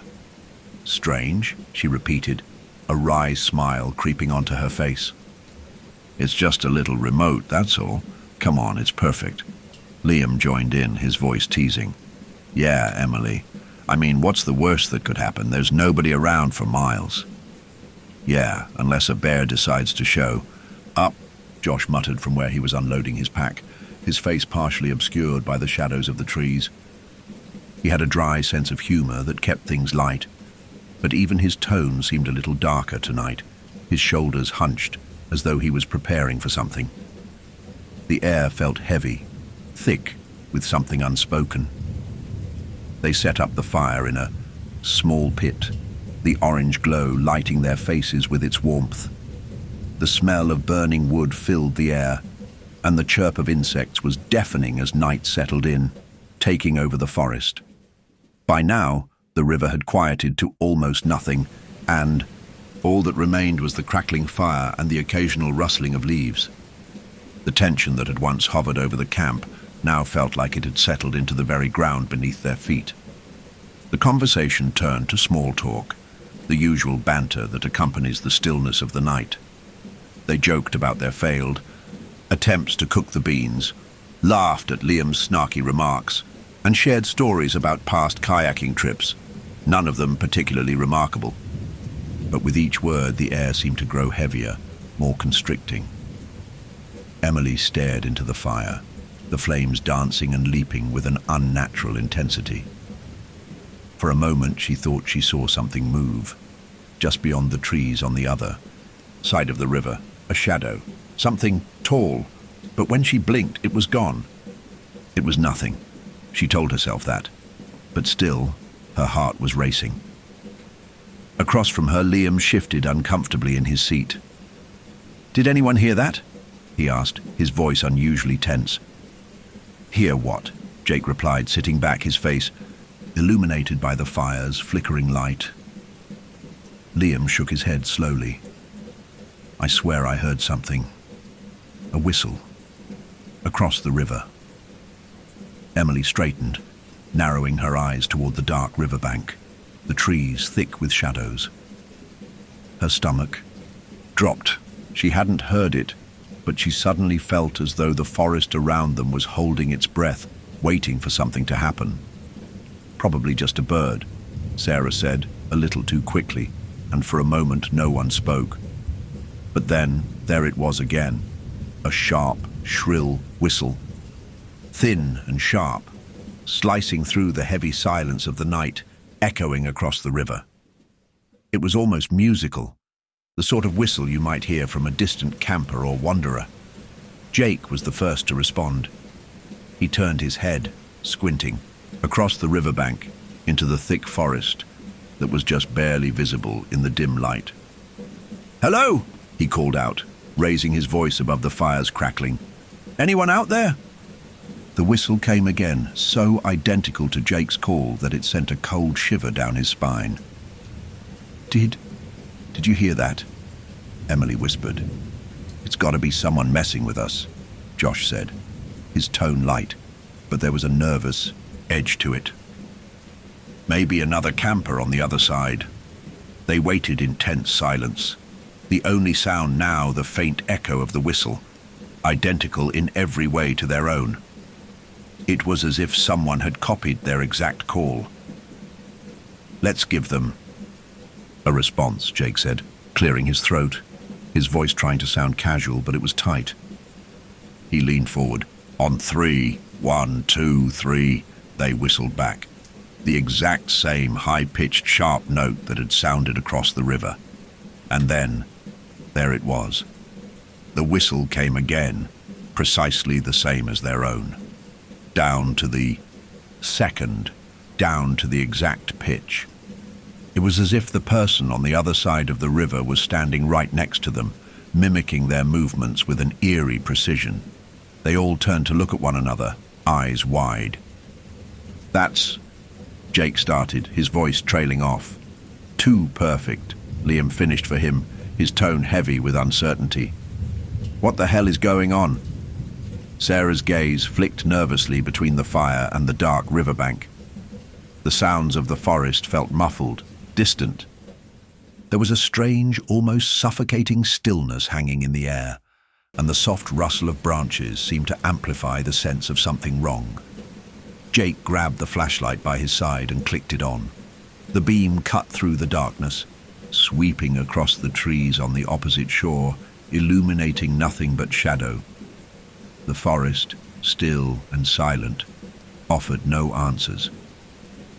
"Maybe it's an echo," Sarah said, though there was a tremor in her voice now. "It's gotta be," but the whistling continued, each call perfectly timed, mirroring their own to an unsettling degree. As the seconds dragged on, the whistling took on a new, sinister tone, a mocking repetition that set their nerves on edge. "Let's just get some sleep," Jake said, his voice tight with forced calm. "We'll deal with this in the morning." But as they began to retreat to their tents, the feeling that they were not alone, that something was out there in the forest watching them, gnawed at each of them like an insidious thought. And then, just as they were about to settle in for the night, came another sound, splashing. Soft at first, a gentle ripple in the water, and then louder, closer. It was as if someone, was crossing the river toward them. But the sound, it didn't match the usual nocturnal noises of the forest. This wasn't the splash of an animal. It was deliberate, slow, and it was coming closer. The splashing came again, closer, louder, like something moving through the water, making its way toward their camp. The sound was slow and deliberate. Each stroke of whatever creature or thing was crossing the river, echoing through the night air. It wasn't the frantic splash of an animal trying to cross. No, this was methodical, measured, heavy. Jake's hand froze on the zipper of his tent, his body tense, every muscle straining to listen. The others had stopped moving as well, their eyes wide in the dim glow of their lanterns, each of them straining to hear the unmistakable sound, the soft splash of water, step after step. Emily was the first to speak. "Do you think it's someone? A person?" Her voice was barely a whisper, but it felt like a shout in the fragile silence of the forest. Jake turned toward the riverbank, eyes darting, but the darkness on the opposite side swallowed everything. It was too thick, too black. No figure moved in the shadows. "Who would be out here?" Sarah's voice cracked slightly. the attempt at humor failing in her tone. "It's so far off the beaten path." The splashing continued, each stroke longer than the last, a rhythm of deliberate movement through the water. The firelight flickered weakly, as though even the flames themselves were beginning to feel the presence creeping up from the river. Liam stood, his body coiled with tension. He was the first to break from the frozen group. "I'll check it out," he said, voice low but firm. His hand gripped the flashlight in his pocket, but even as he reached for it, doubt gnawed at him. His legs felt leaden, the air thick, almost suffocating. Every instinct screamed at him to turn away, but the curiosity, mixed with fear, compelled him forward. "Liam, wait!" Jake hissed, but it was too late. Liam had already stepped away from the fire, his boots crunching on the dry leaves. The others watched in silence as Liam moved toward the edge of the clearing. His flashlight beam cut through the darkness, sweeping back and forth along the opposite riverbank. The river lay still now, the only movement the occasional ripple from the soft, deliberate splashes that continued in the distance. For a moment, there was nothing, just Liam's light trembling in the dark as he scanned the forest across the river. But then, there it was again. A whistle. Not the sharp, distant one from earlier, but a new one. Closer, louder, a perfect, unnerving mimicry of Liam's own whistle from moments before. It was identical, the same pitch, the same duration. Liam froze, his breath hitched, and the flashlight wavered in his hand. He glanced back at the others, but their faces were masked with the same confusion and growing fear. "Liam!" Emily's voice was hoarse now, barely above a whisper, but Liam didn't answer. Instead, he took a hesitant step toward the water's edge. His boots sank into the damp earth as he crouched low, trying to peer into the black void across the river. The sound of splashing grew louder, closer still. Whatever was in the water was near the opposite bank now, and the air seemed to hold its breath, waiting for what would come next. And then, just as quickly as it had started, the splashing stopped. Complete and total silence. The sudden stillness was deafening, as though the forest itself had been suffocated. Liam straightened, his heart pounding in his chest. The flashlight's beam swept back and forth across the dark, but he saw nothing. There were no shapes in the trees, no figure emerging from the river, just a void, blackness. "Liam, get back here!" Jake called again, his voice strained with urgency. Reluctantly, Liam turned and began to walk back toward the fire. He didn't speak as he approached the group. The same confusion and fear etched into his face. His eyes, wide and searching, scanned the opposite bank one last time, but there was nothing to see, nothing to explain the unnerving whistling. "What the hell was that?" Sarah whispered, stepping closer to Liam, her hand trembling. Liam swallowed hard, trying to find his voice. "I don't know. There was nothing over there. But it sounded like someone was whistling right back at me. Same exact sound, same timing." Jake's gaze flicked between the water and the forest beyond. The fire crackled loudly in the sudden quiet, but his thoughts were far away, swirling with unease. "This isn't right. No one else should be out here." The others nodded, but there was no comfort in their agreement. They had been alone when they first arrived, and the idea that someone else had wandered out into the middle of nowhere seemed impossible. The feeling of being watched settled over them again, heavy and oppressive, like a weight pressing down on their chests. "Maybe we're just hearing things," Josh muttered, though his voice wavered slightly. "We've been out here for hours. It's probably just the wind or some damn animal." But even as he said it, none of them believed him. They all felt it, the suffocating tension in the air, the oppressive silence of the trees, the sense that something unseen had been watching them the entire time. The fire flickered, its warm glow doing little to stave off the chill that had crept into their bones. Suddenly, without warning, the whistle came again. Only this time, it wasn't from across the river. It came from behind them. All 5 of them whirled around, heartbeats crashing in their ears. Their flashlights swept wildly through the trees, but there was nothing there. The air was still, the forest silent. "What the hell?" Emily gasped, her voice trembling. The whistle came again. Closer now. Almost too close, and then another sound joined it, the unmistakable rhythmic splashing of water, cutting through the night like a blade. "Something's in the river," Jake said hoarsely. His voice was tight, constricted with dread. Liam stepped back, his eyes flicking to the water, the trees. His stomach churned as he realized they were being circled. Whatever was out there was moving, deliberate and slow, just beyond their reach, drawing closer with each moment. The splashing was louder now, unmistakable. Something was crossing the river again. But this time it wasn't on the far side. This time it was closer, almost too close. "Stay near the fire," Jake said, his voice hard as he pulled the flashlight back toward the bank.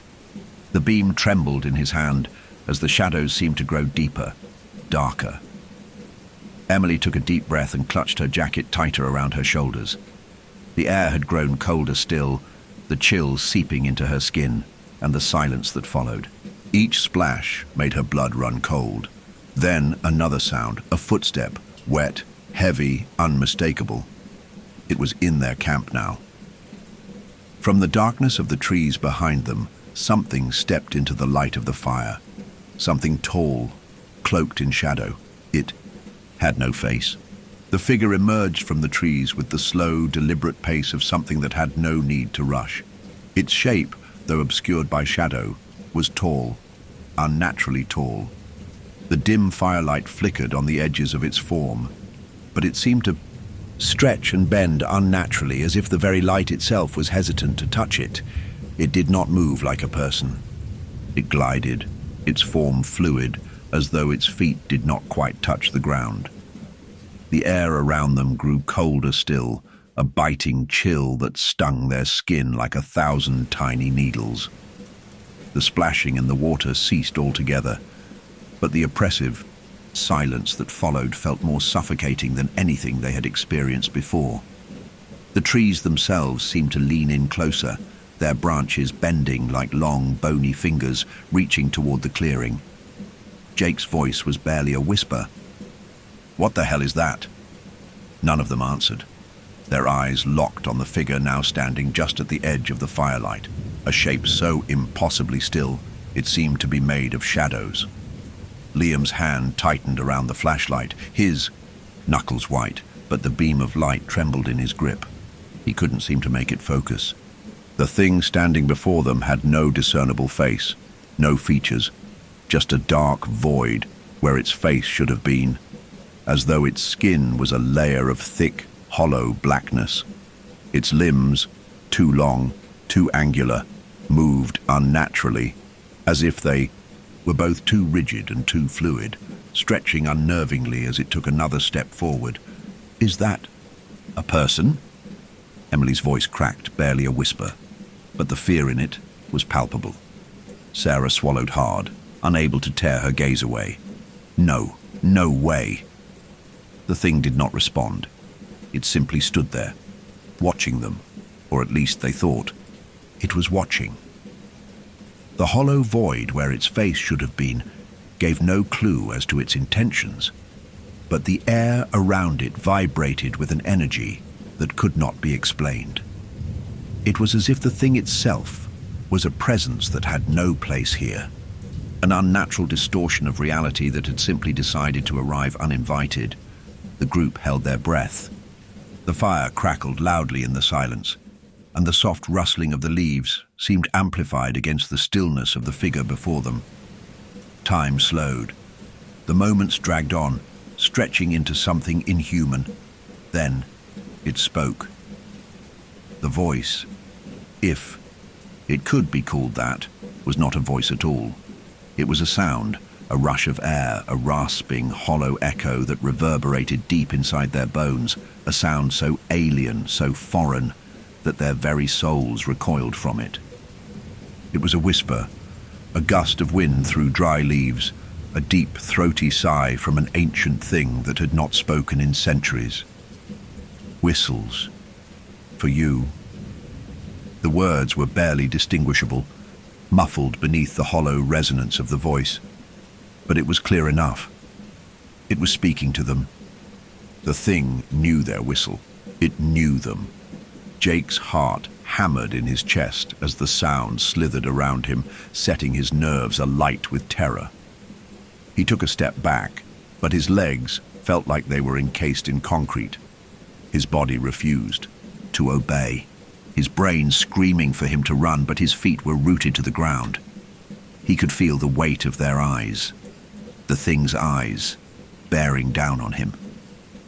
"What do you want?" Liam managed to croak, his voice hoarse from fear. His grip on the flashlight was faltering.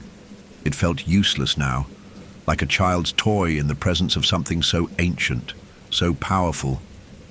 The figure did not answer. It took another step closer, its footfalls soundless on the forest floor. The shadows around it seemed to bend and stretch, as if the very darkness itself was gathering around the figure, absorbing it. The air felt too thick to breathe now. The forest had become a prison. The trees, the ground beneath their feet, the very sky above. Everything seemed to warp and twist, pressing in on them from all sides. I don't like this," Sarah said, her voice trembling as she stumbled back toward the tents, pulling Emily with her. But the figure did not move. It just stood there, its form indistinct, a spectre woven from the blackness of the forest. Behind them, the river lapped quietly, as though mocking their fear, whispering secrets only it knew. The night had deepened, stretching into a place beyond time, a place where reality itself seemed to bend and break. Then, without warning, the figure took another step forward, and the ground beneath it seemed to shift, as though it was not walking, but sinking.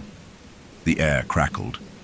The fire sputtered and flickered, casting long, erratic shadows that seemed to dance and twist in unnatural ways. The warmth from the flames seemed to drain from the clearing, leaving only a biting cold in its wake. And then, the whistle. It wasn't from the figure. It wasn't from across the river. No, this time, the whistle came from all around them. 100 different directions, each one perfectly in sync with their own breathing, with the rapid thudding of their hearts. Each whistle was identical, sharp, shrill, the same as their own, but now there was something more to it, something wrong. Something insidious, creeping through their veins like poison. "Get back in the tents," Jake commanded, his voice hoarse, though it carried a certain authority, as if he could still manage some semblance of control. His body was trembling, but his instincts kicked in. The others didn't question him. They began scrambling for their tents, eyes wide, hearts pounding. But Emily lingered, her gaze fixed on the figure, her legs frozen in place as if they had forgotten how to move. Her breath came in short, shallow gasps. "Emily!" Liam hissed, his hand outstretched, pulling her toward him. But she didn't respond. Her eyes were wide, fixed on the hollow shape across the clearing, as though she couldn't tear herself away. Then something twisted within the thing. Its shape rippled, contorted, and for a moment, Emily could see something else in the dark void of its face, something ancient, something that wasn't human at all. It was as though the figure was not one being, but many, layered one over the other. Faces, mouths, eyes, and all of them staring, all of them locked on her. "Emily!" Liam shouted again, his voice cracking. With a jolt, she snapped out of her trance and stumbled back, almost tripping over her own feet. She ran toward her tent, and without looking back, she threw herself inside, zipping it shut with shaking hands. But the figure didn't chase them. It didn't move again. It simply stood there, silent, as if it had no need to rush. Its presence filled the clearing, a void that swallowed the air, the sounds, everything. The forest was no longer alive with the night's usual chorus of insects and rustling leaves. It was dead silent. The figure's presence seemed to drain every sound from the world around them, and then, just as quickly as it had appeared, the figure was gone, vanished into the shadows from which it had come, leaving only the lingering echo of its unsettling whistle in the empty space where it had stood. Outside, the river whispered quietly to itself, as though nothing had happened at all. But inside their tents, they could all hear it, the soft, slow echo of a whistle. The same whistle, same rhythm, same mocking tone, and it was coming from all around them. The stillness that followed the departure of the figure felt suffocating. The air in the tents hung heavy, filled with a thick, pulsing dread that clung to their skin, smothering any attempt at sleep or relief. Each of them lay wide-eyed, breathing too fast, waiting for the next sound, waiting for the next sign that something was watching, waiting just outside their thin canvas shelters. The whistle continued. At first it was distant, far away, but as the minutes dragged on, it began to grow closer, sharper, louder. The sound rippled through the trees and over the water, echoing in the night like the call of something ancient and forgotten. They couldn't tell if it was coming from the other side of the river or from within the forest surrounding their camp. But they could hear it clearly now, identical to their own, rhythmic and mocking. Emily pulled the blankets tighter around her, her breath shallow, her heart pounding in her ears. She glanced toward the opening of the tent, eyes catching the faintest movement in the shadows outside. But when she looked again, there was nothing. Only the still, oppressive dark. Liam lay still beside her, his body rigid, staring at the small slit in the tent where the moonlight trickled through. His thoughts swirled, tangled with fear and confusion. "It's just some animal," he muttered, though the words tasted bitter in his mouth.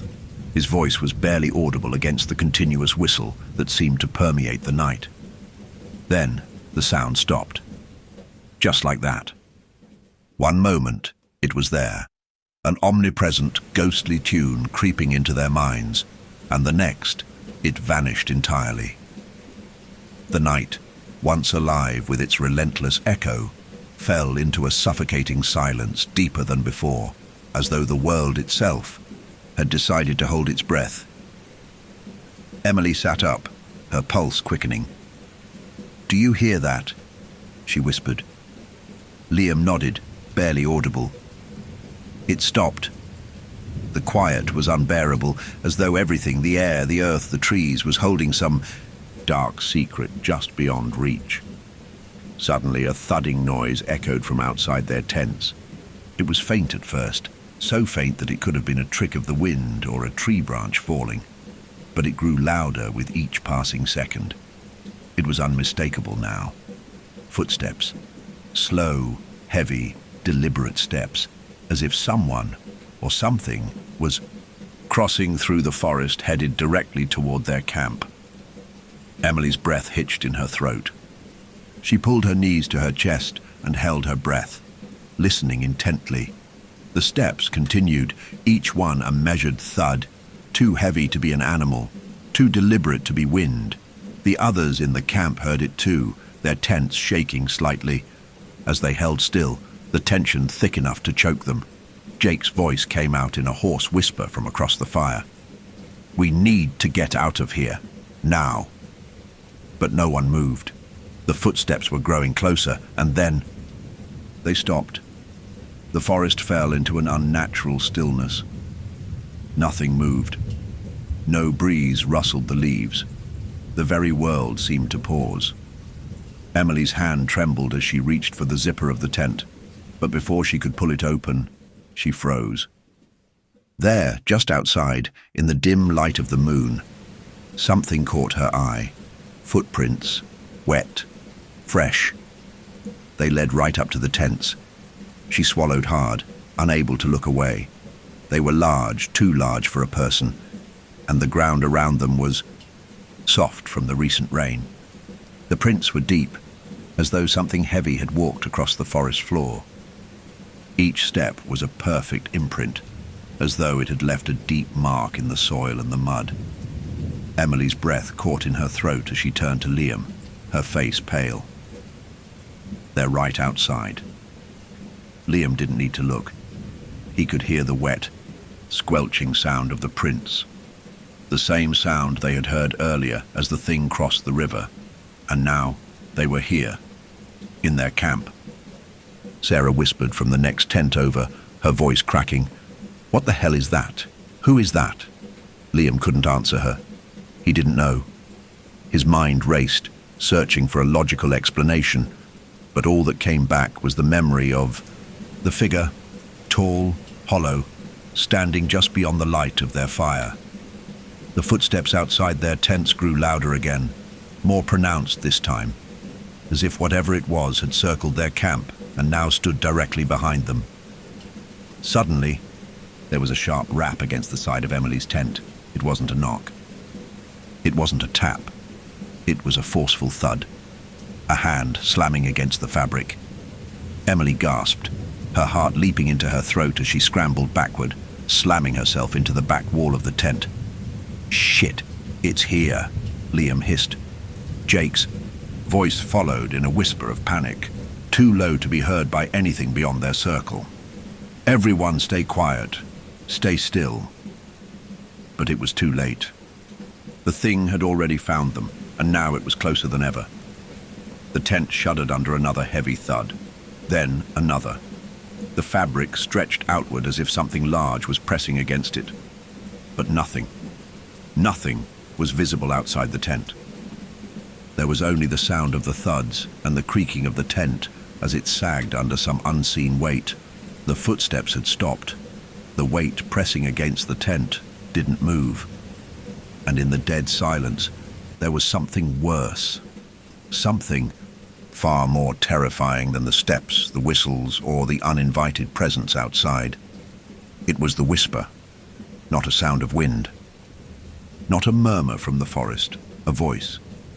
It was a low, hollow murmur that seeped through the fabric of their tent, as if the very air itself had become saturated with it. A deep, rasping whisper that carried an unmistakable word. Leave. The word came from all directions, echoing in their ears, ringing through their skulls. And then the footfalls resumed, closer now, louder. The figure was pacing outside their tents, making its way around them, the steps growing faster and faster, as if it had grown frustrated. Liam's hand trembled as he gripped the zipper of the tent, his eyes darting between his friends. He couldn't stay here. They couldn't stay here. But the whispers came again. Leave. Now. The sound of wet footsteps grew, and this time, when the fabric of the tent sagged under another unseen pressure, Emily's voice broke through the silence. "We have to run. We have to go now!" Her words were a gasp, a cry of panic, but they were enough to snap them into action. Liam fumbled with the zipper of his tent, pulling it open and darting into the night. The others followed quickly, their feet stumbling on the uneven ground, but they didn't stop to look behind. The dark forest around them seemed to close in, pressing tighter with each step. The only light now was the dim flicker of their flashlights, casting long, frantic shadows across the trees, and behind them, the whispers continued. Leave. Leave. Leave. The wet footprints followed them, and the thing, whatever it was, had never stopped. It was closer now. They ran faster. The forest had become a labyrinth, a tangled mess of trees and shadow, as if the very path they had just taken had already shifted, rerouted, bent itself to an unnatural design. The ground beneath them felt wrong, soft and shifting in places where there should have been firm dirt, as though the earth itself was alive, swallowing their steps as they ran. Jake led the way, his flashlight beam slicing through the darkness ahead. He was breathing hard, But the panic that gripped his chest was worse than the physical exertion. Behind him, the others stumbled, breathless and disoriented. They couldn't afford to stop. They couldn't afford to look back. But the whispers, those damned whispers, followed them, winding through the trees like a vengeful current. A voice that didn't need to speak aloud to be heard. It burrowed into their minds, slipping under their skin, binding them together with an unspoken terror. Keep. "Moving!" Jake barked, his voice strained. "We need to get to the river." Sarah's breath was ragged as she stumbled behind him. "The river? We can't... It's the only way out, isn't it?" Her voice cracked as she spoke, a hint of disbelief, as though she were trying to convince herself just as much as the others. They had passed the river on the way to camp, crossed over it without thinking twice, but the water now felt like an anchor, something both safe and dangerous. If they could get there, they might have a chance. If they could cross back over. Maybe they'd escape whatever was hunting them, but the river didn't feel safe. The water's surface, once calm and reassuring under the moonlight, now seemed to pulse, its gentle lapping against the shore distorted, as though it too was aware of their pursuit. They could hear it, rushing louder as they neared the bank. And then there was the whistle again. This time it was clearer, closer, undeniable. The sound ripped through the night like a jagged scream, echoing across the forest with an almost malicious clarity. It wasn't a simple signal anymore, it was calling to them. "Shit," Liam gasped, his voice shaking with terror as he slowed, pausing just long enough to glance over his shoulder. Jake caught him by the arm, pulling him forward. "No time. We don't have time." But Liam's eyes, wide and frantic, were locked on. Something ahead, a figure. It stood just outside the reach of their flashlight beam. Tall, still, the same shape, the same oppressive shadow. It was back, and this time, it was closer. The figure stood at the riverbank, looming silently, its silhouette merging with the dense blackness of the trees behind it. The same hollow void where a face should have been. The same unnerving stillness. Its presence seemed to swallow the air around it. The trees themselves recoiled from it, bending away from its unnatural pull. "Get to the river!" Jake shouted again, though his own voice was strangled by the sight of the thing standing across from them. But as they neared the water, something began to change. The river was different. It wasn't just the oppressive weight of the figure on the opposite shore. It wasn't just the echoing whistle still lingering in the air. No, it was the water itself. The current, once gentle and calm, now surged violently. The water churned and twisted, as if something beneath it was thrashing in a desperate, violent struggle to break free. Liam's foot splashed into the shallows of the river first, the water colder than it should have been, the chill sinking into his bones immediately. He recoiled, the sting of the cold worse than he had anticipated. But before he could pull his foot back, something tugged, pulled at his leg. "Liam!" Sarah shouted, her voice high with panic. She grabbed his arm to help him, but the current was strong now, unnaturally strong. And it wasn't just the river that seemed to have a grip on him, a wet, slimy feeling wrapped around his ankle, tightening with unholy force. And before Liam could react, the sensation was replaced by a pressure, an unbearable force pulling him forward, dragging him into the murky water. His flashlight dropped into the river with a soft, hollow plunk as the current surged over him. "No, get out of there!" Emily screamed, her eyes wide as she grabbed at Liam's shoulders, pulling with all her strength. But it was useless. The water was alive. The current shifted once more, violent, furious, and Liam was yanked further into the river, his legs kicking wildly as something unseen dragged him beneath the surface. The night air was filled with the sound of rushing water, the splash of his body being pulled under, but then nothing. Everything went quiet. "No!" Jake shouted, moving to dive in after him, but before he could even move a single step, something stopped him. A hand, no, not a hand. Something touched his chest, an unseen force pushing him back with the kind of strength that could shatter bones. He stumbled and fell backward, landing hard against the rocks, gasping for breath. Then the whisper came. Again, but this time it wasn't in their minds, it was in the air. Leave. The voice was like the river itself, hollow, ancient, resonating with an authority beyond anything they could comprehend. But the presence on the other side of the river was not the only thing watching them now. Something was shifting in the depths of the water. Something was rising. The ripples on the surface of the river began to widen, as though something beneath the water was moving toward them. It felt deliberate, a presence stalking them from below. The air was thick with an invisible weight, a sense of dread that seeped into their lungs and wrapped around their throats like a noose. And then, from the shadows on the other side of the river, the figure moved. It glided forward, the sound of its footsteps muted by the rushing water. It was as if the river parted for it, a path opening before it. Its form twisted and wavered, an unnatural fluidity that defied everything they knew of the world, and it was coming toward them. The whispers returned, but now they were more than words. They were commands, resonating deep inside their chest, pulling at their very essence. Come closer. The figure on the opposite shore began to cross the river, its silhouette shifting, elongating, stretching impossibly tall as it moved forward. The current seemed to part for it, as though the water itself recognized the thing's power. Liam's body floated limply in the current, now lost to the shadows beneath the surface. The water had claimed him, but it had also released something. Something that was waiting. And now the others could feel it. Something was about to break. The figure stepped closer. The river continued its violent churn, and all around them the forest held its breath, waiting.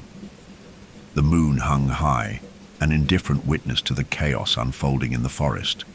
Its pale light illuminated the turmoil below, casting ghostly shadows across the water, where the surface no longer seemed like water at all. The river was an entity unto itself, swirling with an energy that neither nature nor man could explain. The very current felt wrong, almost alive. It dragged at their limbs, gnawed at their resolve, pulling their feet deeper into the cold, slick mud. The figure, towering and incomprehensible, was not moving like a human being anymore. It flowed. Its limbs were elongating, twisting, unraveling in unnatural ways. The ripples of the water parted for it, as though it were commanding the very earth itself. And with every step it took, every inch it drew closer to the bank, the whispers grew louder, thicker, more insistent. They surrounded the group now, a crushing presence that tugged at their thoughts, warped their perceptions. Come closer. The voice was neither male nor female, nor even a single voice at all. It was a chorus of many, layered, distant, but so close. The words rang out in every corner of their minds, an unbearable pressure that threatened to crack their sanity. Emily stumbled backward, a scream rising in her throat. She grasped the edge of a tree for support, but the ground under her feet felt unstable, like the earth was shifting, trembling beneath them. "Why are we still here?" Jake rasped, his throat dry, panic rising in his chest. He glanced between the water, the figure, and the others. His mind raced, desperate for something, anything, that would explain this, make it stop. "We need to leave. Now." But the whispers, they had changed. No longer the plea of a distant voice. Now it was an invitation to come across.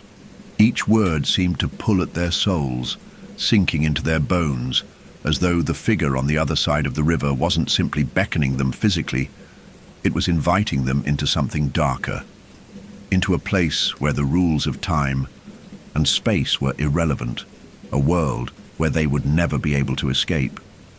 And then they understood, truly understood, what the river was.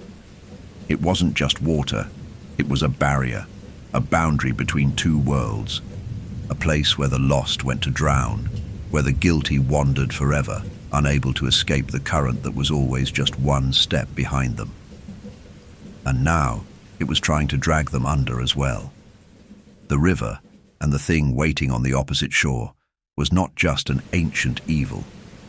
It was a guardian, a force, a judge. "Please," Emily gasped, her voice raw with terror. "What do you want from us? What is this?" The figure didn't answer her with words. It didn't need to. The air itself seemed to shift, and the water swirled, violently pulling her gaze to the surface. There, in the depths of the river, a shape began to rise. A reflection of Liam. His face appeared in the water, pale, lifeless, eyes wide open, but staring with no recognition. His body floated on the surface of the water, distorted by the ripples.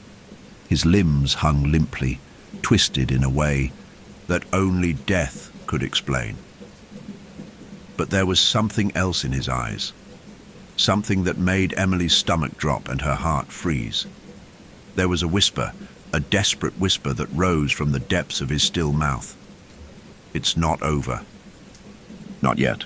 The water churned beneath his body, his form twisting unnaturally, as though some unseen force was pulling him deeper, forcing him into a space between life and death. But even in that cold reflection, something shifted, something alive, and it was reaching for them. The ground underfoot quaked again. The figure across the river was now close. So close that Emily could see the outline of its distorted form clearly. The water trembled at its feet as it stretched its arms out, not to them, but to the river itself, as though it were commanding the river to accept them. "Step forward." It wasn't a request. It wasn't a plea. It was a decree, a binding command, one that felt both ancient and inescapable. The group froze, terror and uncertainty sinking their bones. Liam's body, still floating on the surface, suddenly twitched. It jerked upward as if some unseen force was pulling him back from the depths. But as his body contorted, Emily's mind raced. No, it wasn't Liam. Not anymore. Not the Liam she had known. That figure on the opposite shore was not Liam's spirit calling to her. It was something else entirely. Something hungry. The whispers began to rise again, this time louder, harsher. The water surged forward, lapping at their ankles, pulling them with an almost sentient malice. But the figure was still not moving. Its form remained frozen, watching them. "Step forward. It's time to come home." The words twisted around their minds, pulling at them like the tide pulls a body under. The figure's face remained a void, but Emily swore just for a moment. She could see it, Liam's face, as though he were trapped beneath that impenetrable darkness. She didn't know if it was real or if the terror had warped her perception, but she could feel it. Feel his loss, his presence, like a lingering breath that hovered between the two worlds. And then, as if the ground beneath them had given way, Sarah stepped forward. It wasn't deliberate. She wasn't even aware of it. 1 second, she was frozen in place, and the next, her foot slid into the water, her body following with a fluid motion as though some invisible force had pulled her into the current. "Sarah!" Jake screamed, reaching for her, but his hand fell short. His body twisted in a desperate attempt to grab her, but it was too late. She was already gone. The water had swallowed her whole, the last echoes of her voice trailing off as it consumed. Oh, and in the distance the figure remained, unchanging, watching, waiting. "One has crossed," the whispers rang out. "One has returned." Emily couldn't breathe.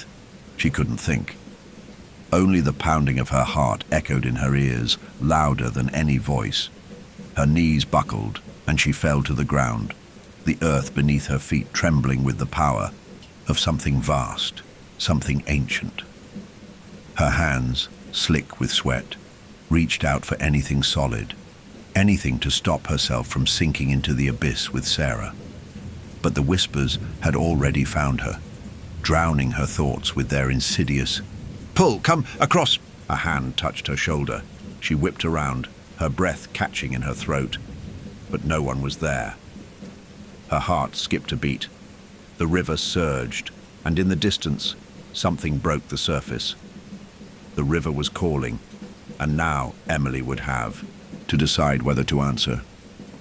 Would she become the next one to step forward, or would she refuse and risk losing everything? The moment Sarah's body disappeared beneath the water, it was as if time itself had been swallowed up, consumed by the river's cold, endless depths. Emily could feel it, this oppressive stillness that descended upon them like a heavy, suffocating fog. The once vibrant forest, full of life and sound, had turned into something foreign, a place that no longer welcomed them. The trees seemed to shrink back from the water, their branches bowing under some unseen pressure, and the shadows around them grew deeper, more consuming. Sarah. No. Jake's voice cracked as he fell to his knees by the riverbank, his hands trembling as he reached into the water, as if to pull her back. But the river didn't care. It had already claimed her. The current rolled past him, indifferent to his grief, to his desperation. Emily's breath caught in her throat. She had seen it happen. Sarah, swallowed whole by the river's unnatural hunger. And she knew that the same thing awaited anyone who lingered too long at the edge of this cursed place. The river wasn't just a barrier between worlds. It was a devourer, a hungry beast that didn't need to show its fangs to kill. Liam had been its first victim, and now Sarah. And yet, the figure on the other side of the river, it still waited. Jake, we have to move. Emily's voice was barely more than a whisper, but it cut through the thick air like a knife. The force of her words startled him, dragging him back from his blind panic. But his eyes were wide with disbelief, a darkness settling in his pupils that she had never seen before. Move? Where? Jake's voice trembled, the harshness of his words masked by the crack of fear beneath them. Do you think it'll let us go? Do you think we can leave? Emily's eyes flicked back to the water, where the ripples were now unnervingly still, and the figure, that looming, shadowy figure across the river, was no longer standing still. It was moving. Its limbs, impossibly long, stretched toward them, reaching. The darkness in the forest thickened around it, as though it were feeding on the night itself. Come closer, it commanded once more, the voice seeping into their minds like an icy hand. It wasn't just the river anymore that held them. It was the air, the space between them and everything that was once familiar. The power of that voice, the force of its will, was absolute. Emily could feel her body responding against her own will, her feet sliding toward the water as if an invisible string had begun to pull her forward. She shook her head violently, her teeth gritting as she fought the tide inside her. Don't listen to it, she gasped, her hands clawing at the earth, desperate to hold her ground.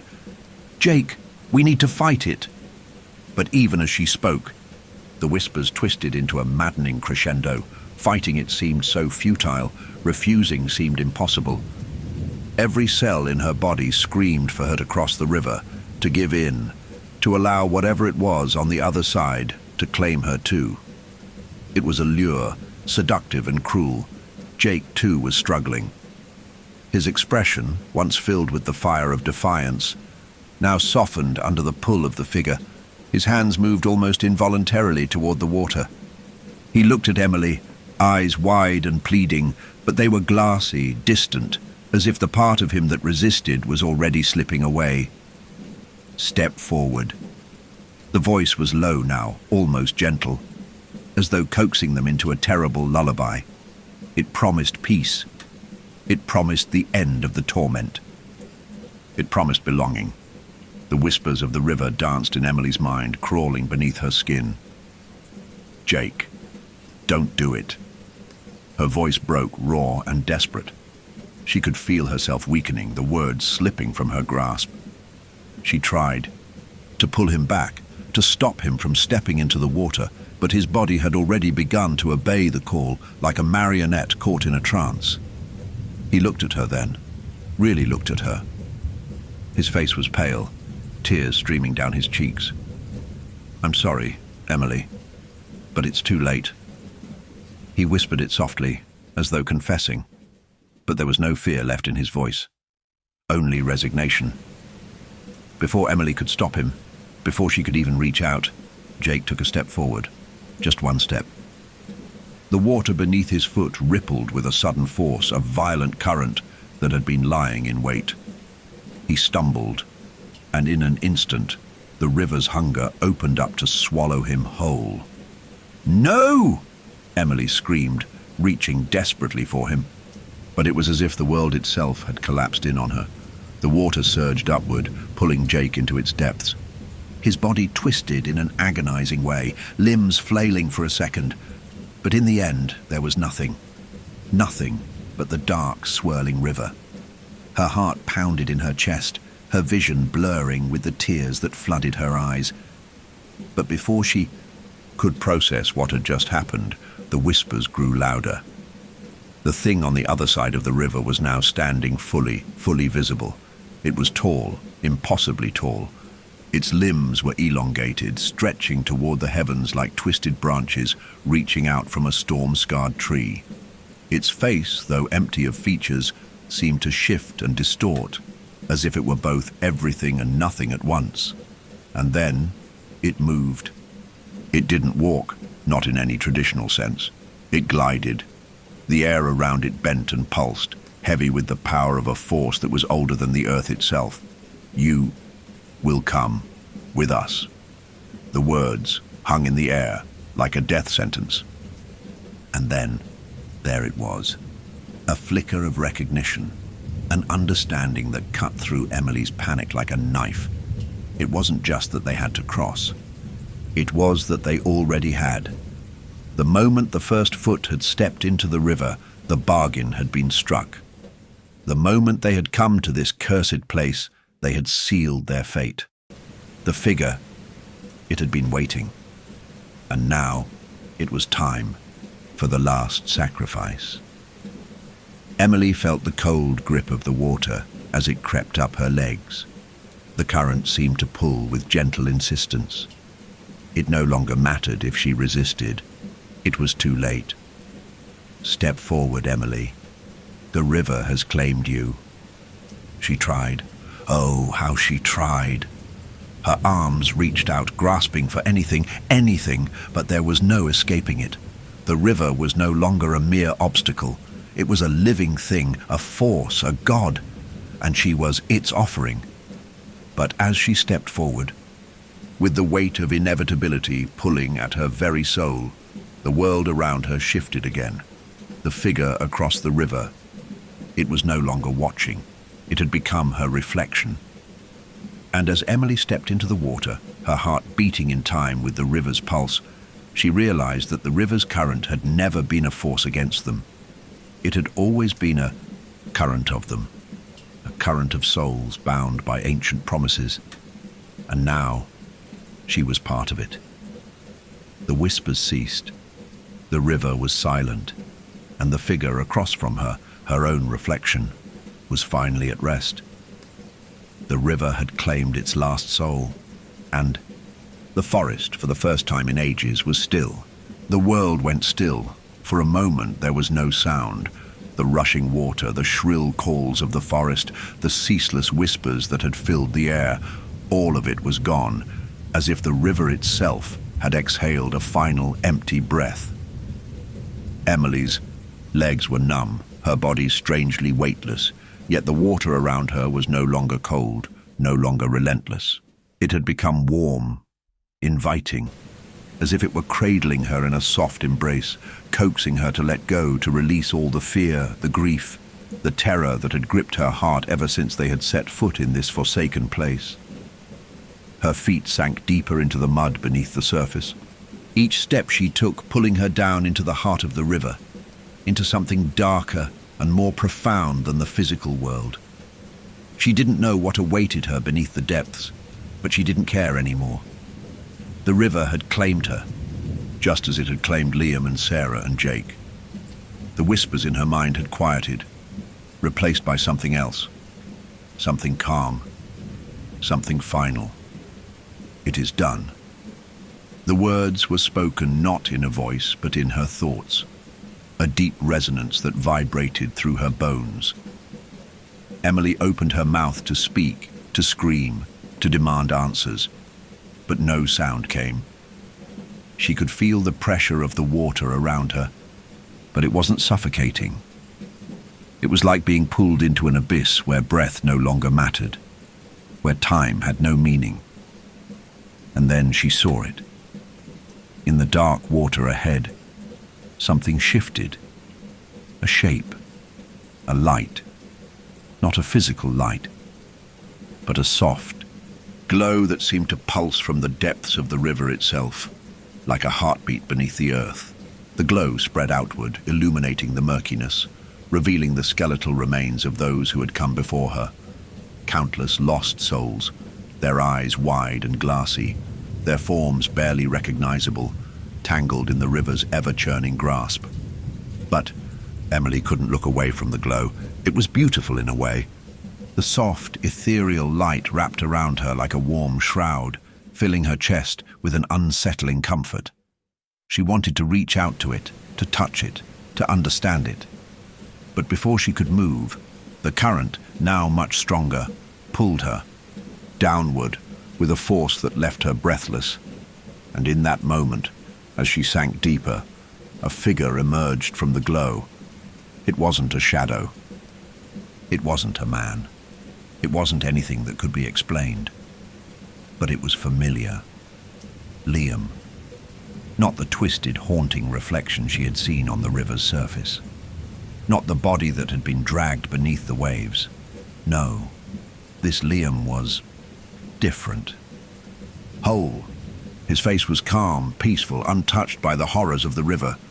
His eyes, once wide with fear, now shone with an understanding that cut through the stillness like a beacon.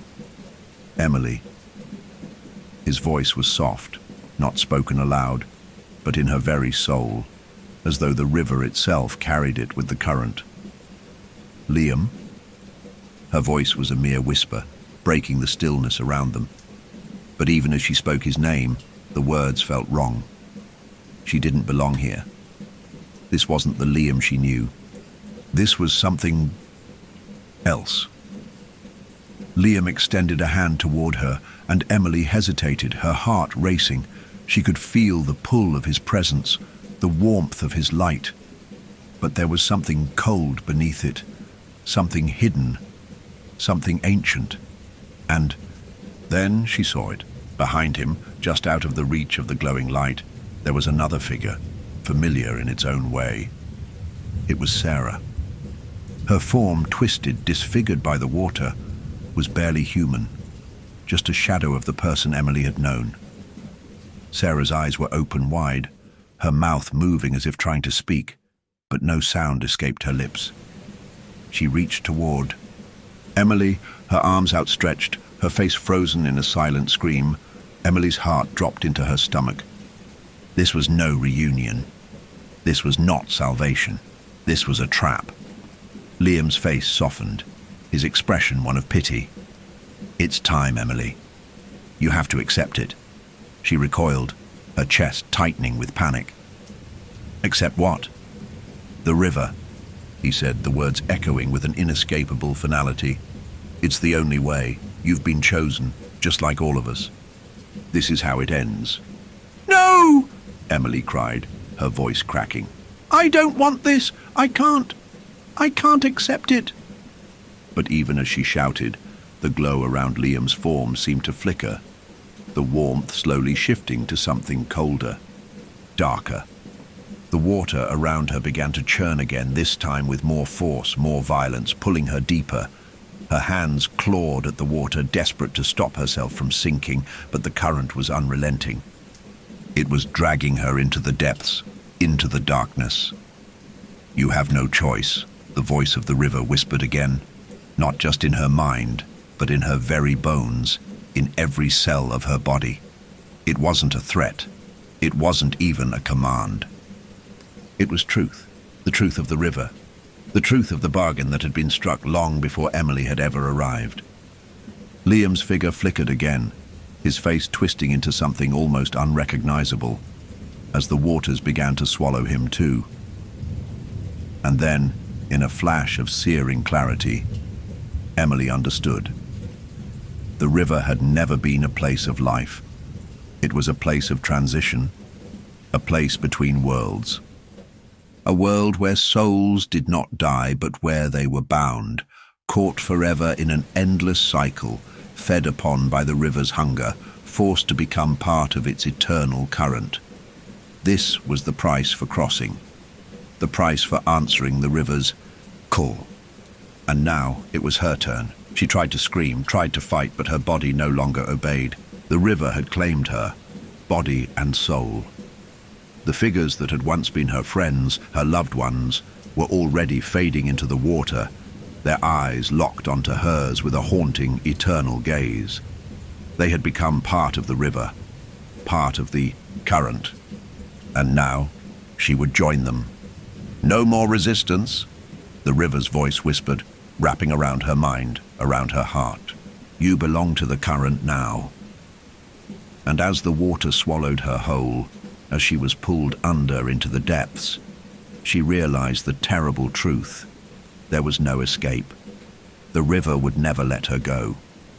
There would be no salvation, only the endless, unforgiving current, the final current. The river had claimed her too.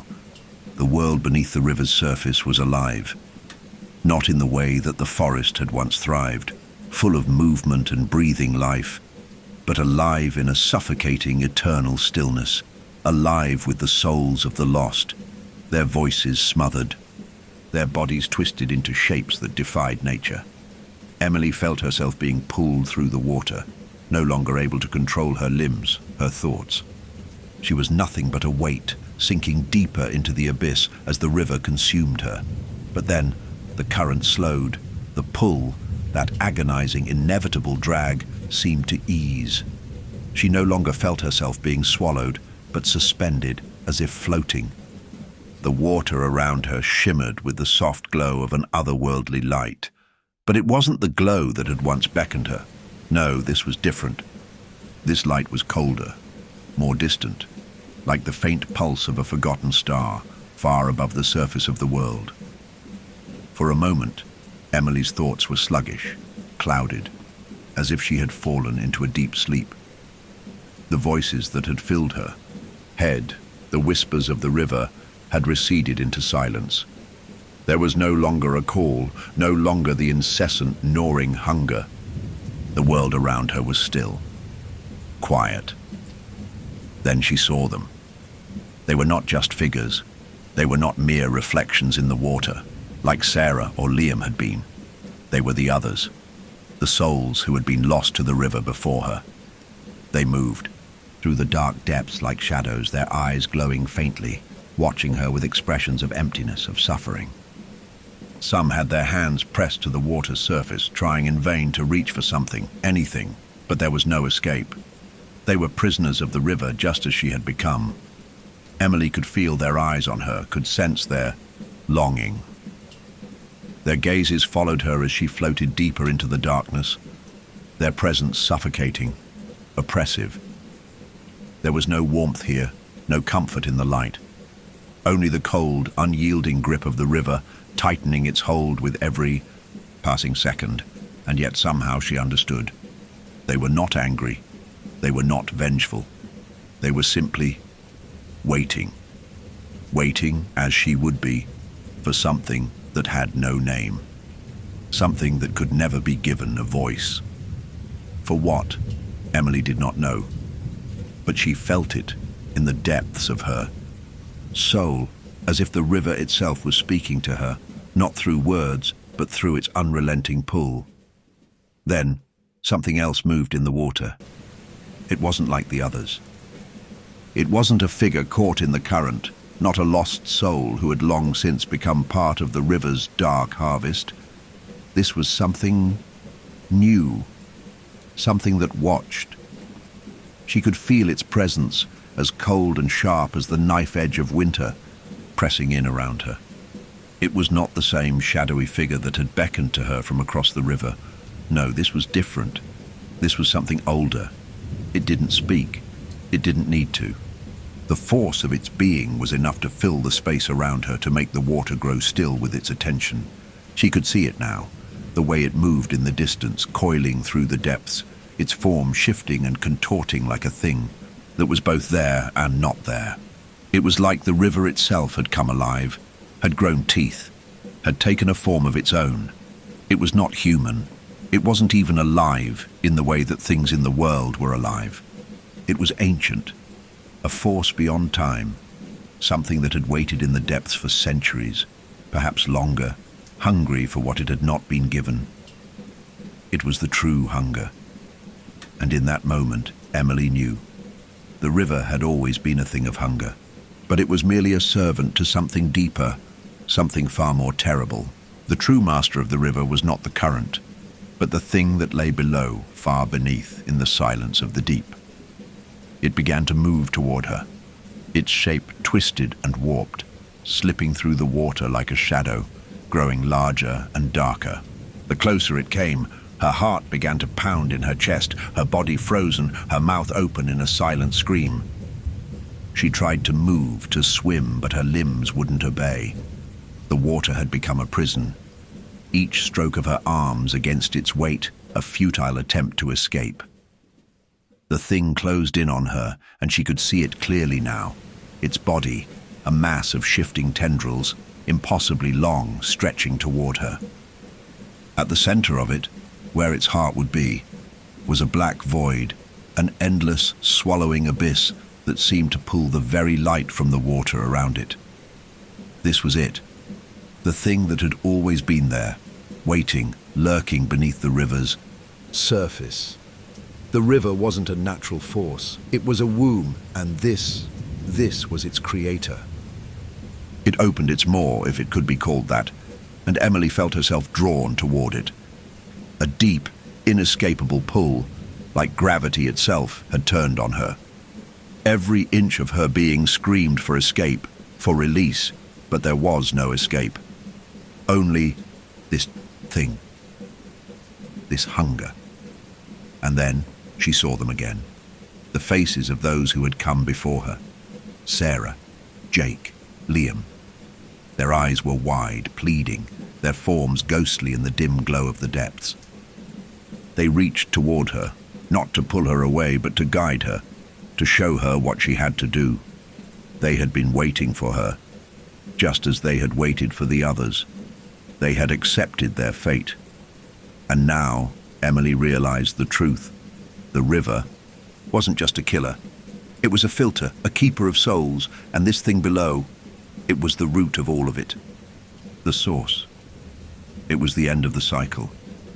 The thing reached out with its tendrils, and Emily's breath caught in her throat. She knew what it wanted. She knew it had to be done. To give in would mean her release, her escape from the never-ending hunger of the river. But at what cost? The faces of her friends seemed to blur, their silent pleas echoing through her mind. They had given in. They had let the river take them. Would she be the last? Her eyes turned back to the abyss, to the thing that waited for her. And then, in the very heart of the river's cold, unforgiving darkness, she understood. The river never wanted them. It wanted her, the last soul, the final offering, the end. And there was no escape. The last thing Emily felt before the water swallowed her entirely was the gentle, weightless sensation of being claimed. Emily's world collapsed into cold. And then, nothing. She could no longer feel the water against her skin, no longer hear the whispers of the river's call. The crushing darkness around her thickened like a veil, pulling her into its endless, suffocating embrace. There was no light, no sound, No movement, only the eerie silence of the depths, the complete absence of anything that was once familiar. And yet, despite the overwhelming stillness, she felt alive. For the briefest moment, a strange clarity settled over her, a moment of transcendence where her body and mind seemed to float outside of her own experience. It was as though she had been separated from her physical form and had become something more, something other. She had crossed over. She had become the river. But then the memories came, not in waves, but in a quiet, almost imperceptible ripple that began to fill the silence. She saw flashes of faces, familiar faces that had long since disappeared beneath the water. Faces that had once smiled, laughed, and whispered in the night. The laughter of her friends, her family, echoed through her mind, faint but present. She saw their eyes, their gazes full of warmth, their voices carrying her name. Then she saw something else, something darker. Faces twisted in terror, the agony of those who had come before her, their eyes wide and pleading for release from the river's grasp. Their bodies, still and lifeless, were caught in the current. They were not gone. They had never left. Emily began to feel the weight of their suffering press against her chest. Their lives, their souls, all fused with the river. She could feel them now, their hunger, their desire to escape. And she realized with a chilling clarity that she was no longer Emily. She was something much more. She was everything that the river had taken. A vast, incomprehensible consciousness flooded her mind, a collective yearning that stretched across the river's expanse, bound by the endless cycle of death and rebirth. The river was more than just a place. It was a force, a sentient being stretching across time, devouring the lost and the forgotten, and she had become its part. Her own thoughts, her own identity seemed to blur as she sank deeper into the river's memory. There was no longer a clear distinction between her and those who had drowned before her. She was now an echo, a shadow of the countless souls that had been claimed by the depths. She felt their sorrow, their anger, their regret. She felt their endless longing to be free, a freedom that the river would never grant. It had always been this way. And then, as though from the deepest part of her being, a new thought surfaced, one that had been planted there, like a seed. It wasn't her thought, but the river's. It was time. The river was ready to claim another, to carry the cycle forward.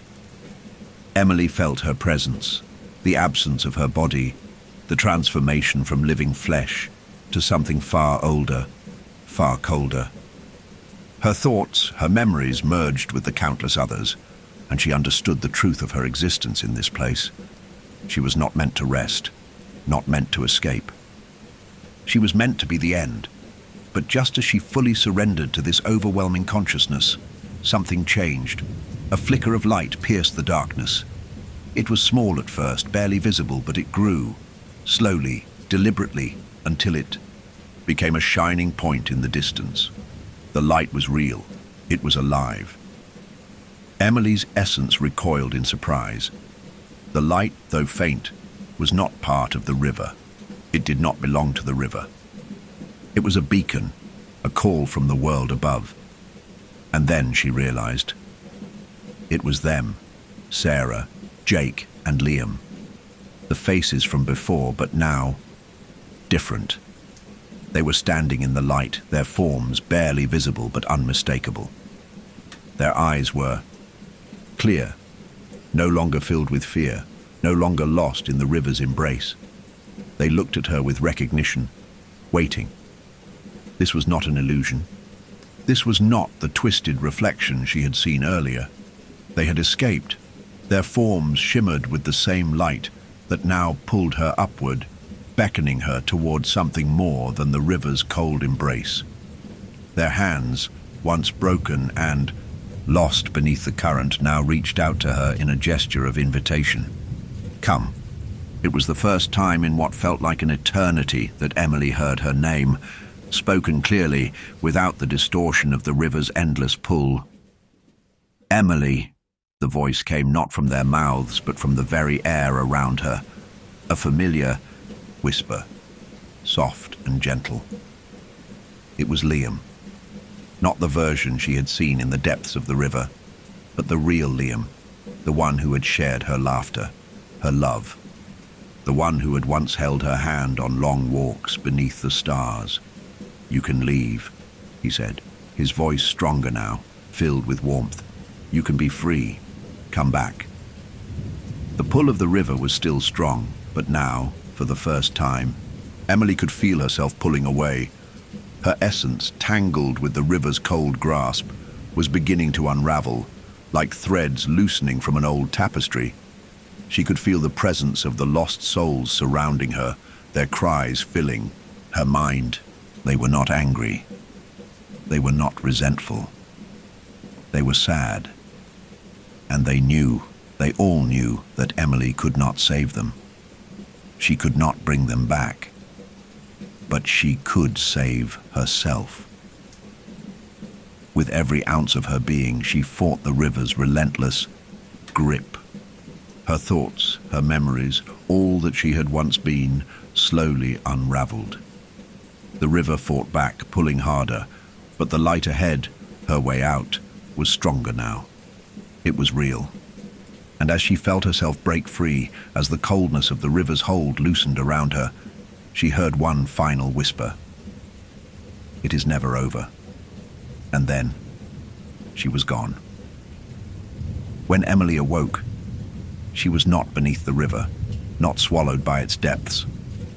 She was lying on soft grass, the chill of night air against her skin. She could taste the familiar salt of tears on her lips, could hear the rustling of leaves in the trees. For a moment, she thought it was a dream. But when she opened her eyes fully, she saw them. Sarah, Jake, and Liam stood nearby, their faces solemn but warm, their eyes filled with understanding. They had come to greet her, their spirits now free from the river's curse. They were waiting. Emily sat up slowly, taking in the world around her, the forest, the stars above. It was so quiet now, so still. The river's call was far behind her. "Is it over?" she asked, her voice barely a whisper. Liam stepped forward, his expression soft but distant. "It's over, Emily. You're free now. But the river, it never lets go. You'll always be a part of it. Always." Emily felt a shiver run through her, a memory of the river's dark depth still lingering in her mind. It was a part of her now, and the thought was both comforting and terrifying. She stood up slowly, looking back one last time at the river in the distance. The waters were calm, but she could feel its presence, ever watchful, ever hungry. She would never forget. And as the three figures of her friends walked beside her into the woods, the wind whispered through the trees. The river remembers, and though Emily was free, she knew the river would always be waiting. The air was thick with the scent of damp earth, the deep, earthy musk of the forest that clung to everything. Emily breathed it in as she walked beside her friends, their shadows long and strange beneath the pale moonlight. The trees, ancient and towering, stretched up toward the heavens as if watching them, waiting. She could feel the presence of the woods around her, alive, yet distant, its ancient eyes turned away. They walked in silence, her companions' faces serene. But Emily couldn't shake the feeling that something was amiss. Something lingered just beyond the reach of her senses, like a half-remembered dream, a presence that had never fully let her go.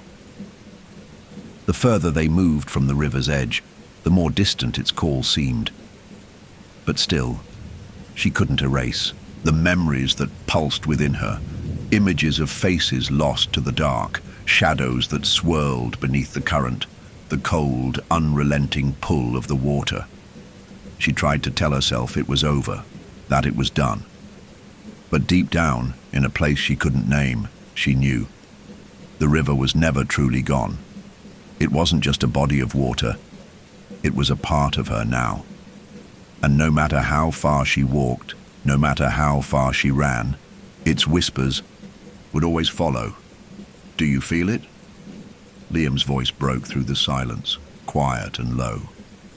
Emily stopped walking, turning to face him. His gaze was distant, his expression heavy, like he was carrying something he didn't know how to set down. "Feel what?" Emily asked, her voice thick with confusion. "The weight of it," he said, a small, sad smile curling at the corner of his lips. "The way the river doesn't let you go. You can walk away, you can run, but there's a piece of you that will always remain in the dark water." Emily felt the shiver crawl up her spine. She wanted to speak, to argue, but the truth of his words hung in the air between them, unspoken. The river had always been more than just a place. It had always been a presence, an entity that lived within their memories, their desires, their regrets. "You're still connected to it, Emily." Jake spoke now, his voice soft but full of understanding. "It was never just about you. It took us all. We were its keepers, its victims, its whispers. And you're the last piece, the one who came back." She didn't need to ask him what he meant. She could feel it, like a weight pressing on her chest, the need to understand, to remember. Her mind reached for the fragments of knowledge that still burned like embers in her thoughts, the truth of the river's hunger, of the thing beneath it, the twisted ancient force waiting in the depths.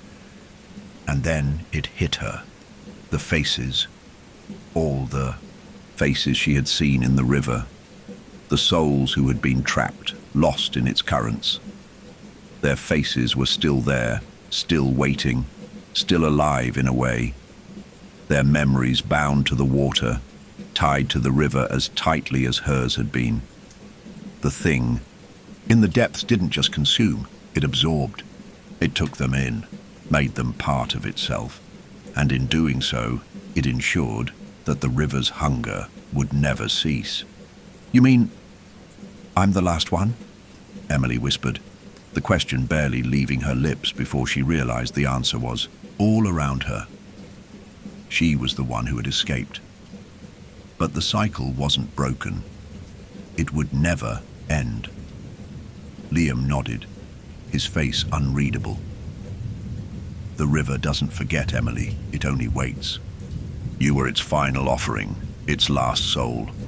But it's still hungry, and it's still out there, calling, waiting."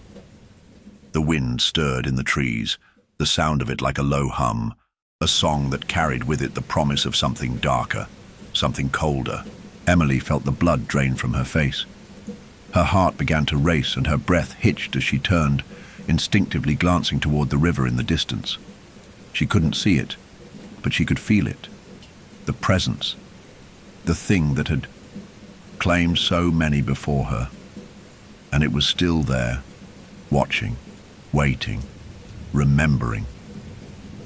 "Are you saying it's not over?" she asked, her voice trembling with the weight of the realization. Jake shook his head. "No, it's never over. The river's memory doesn't die.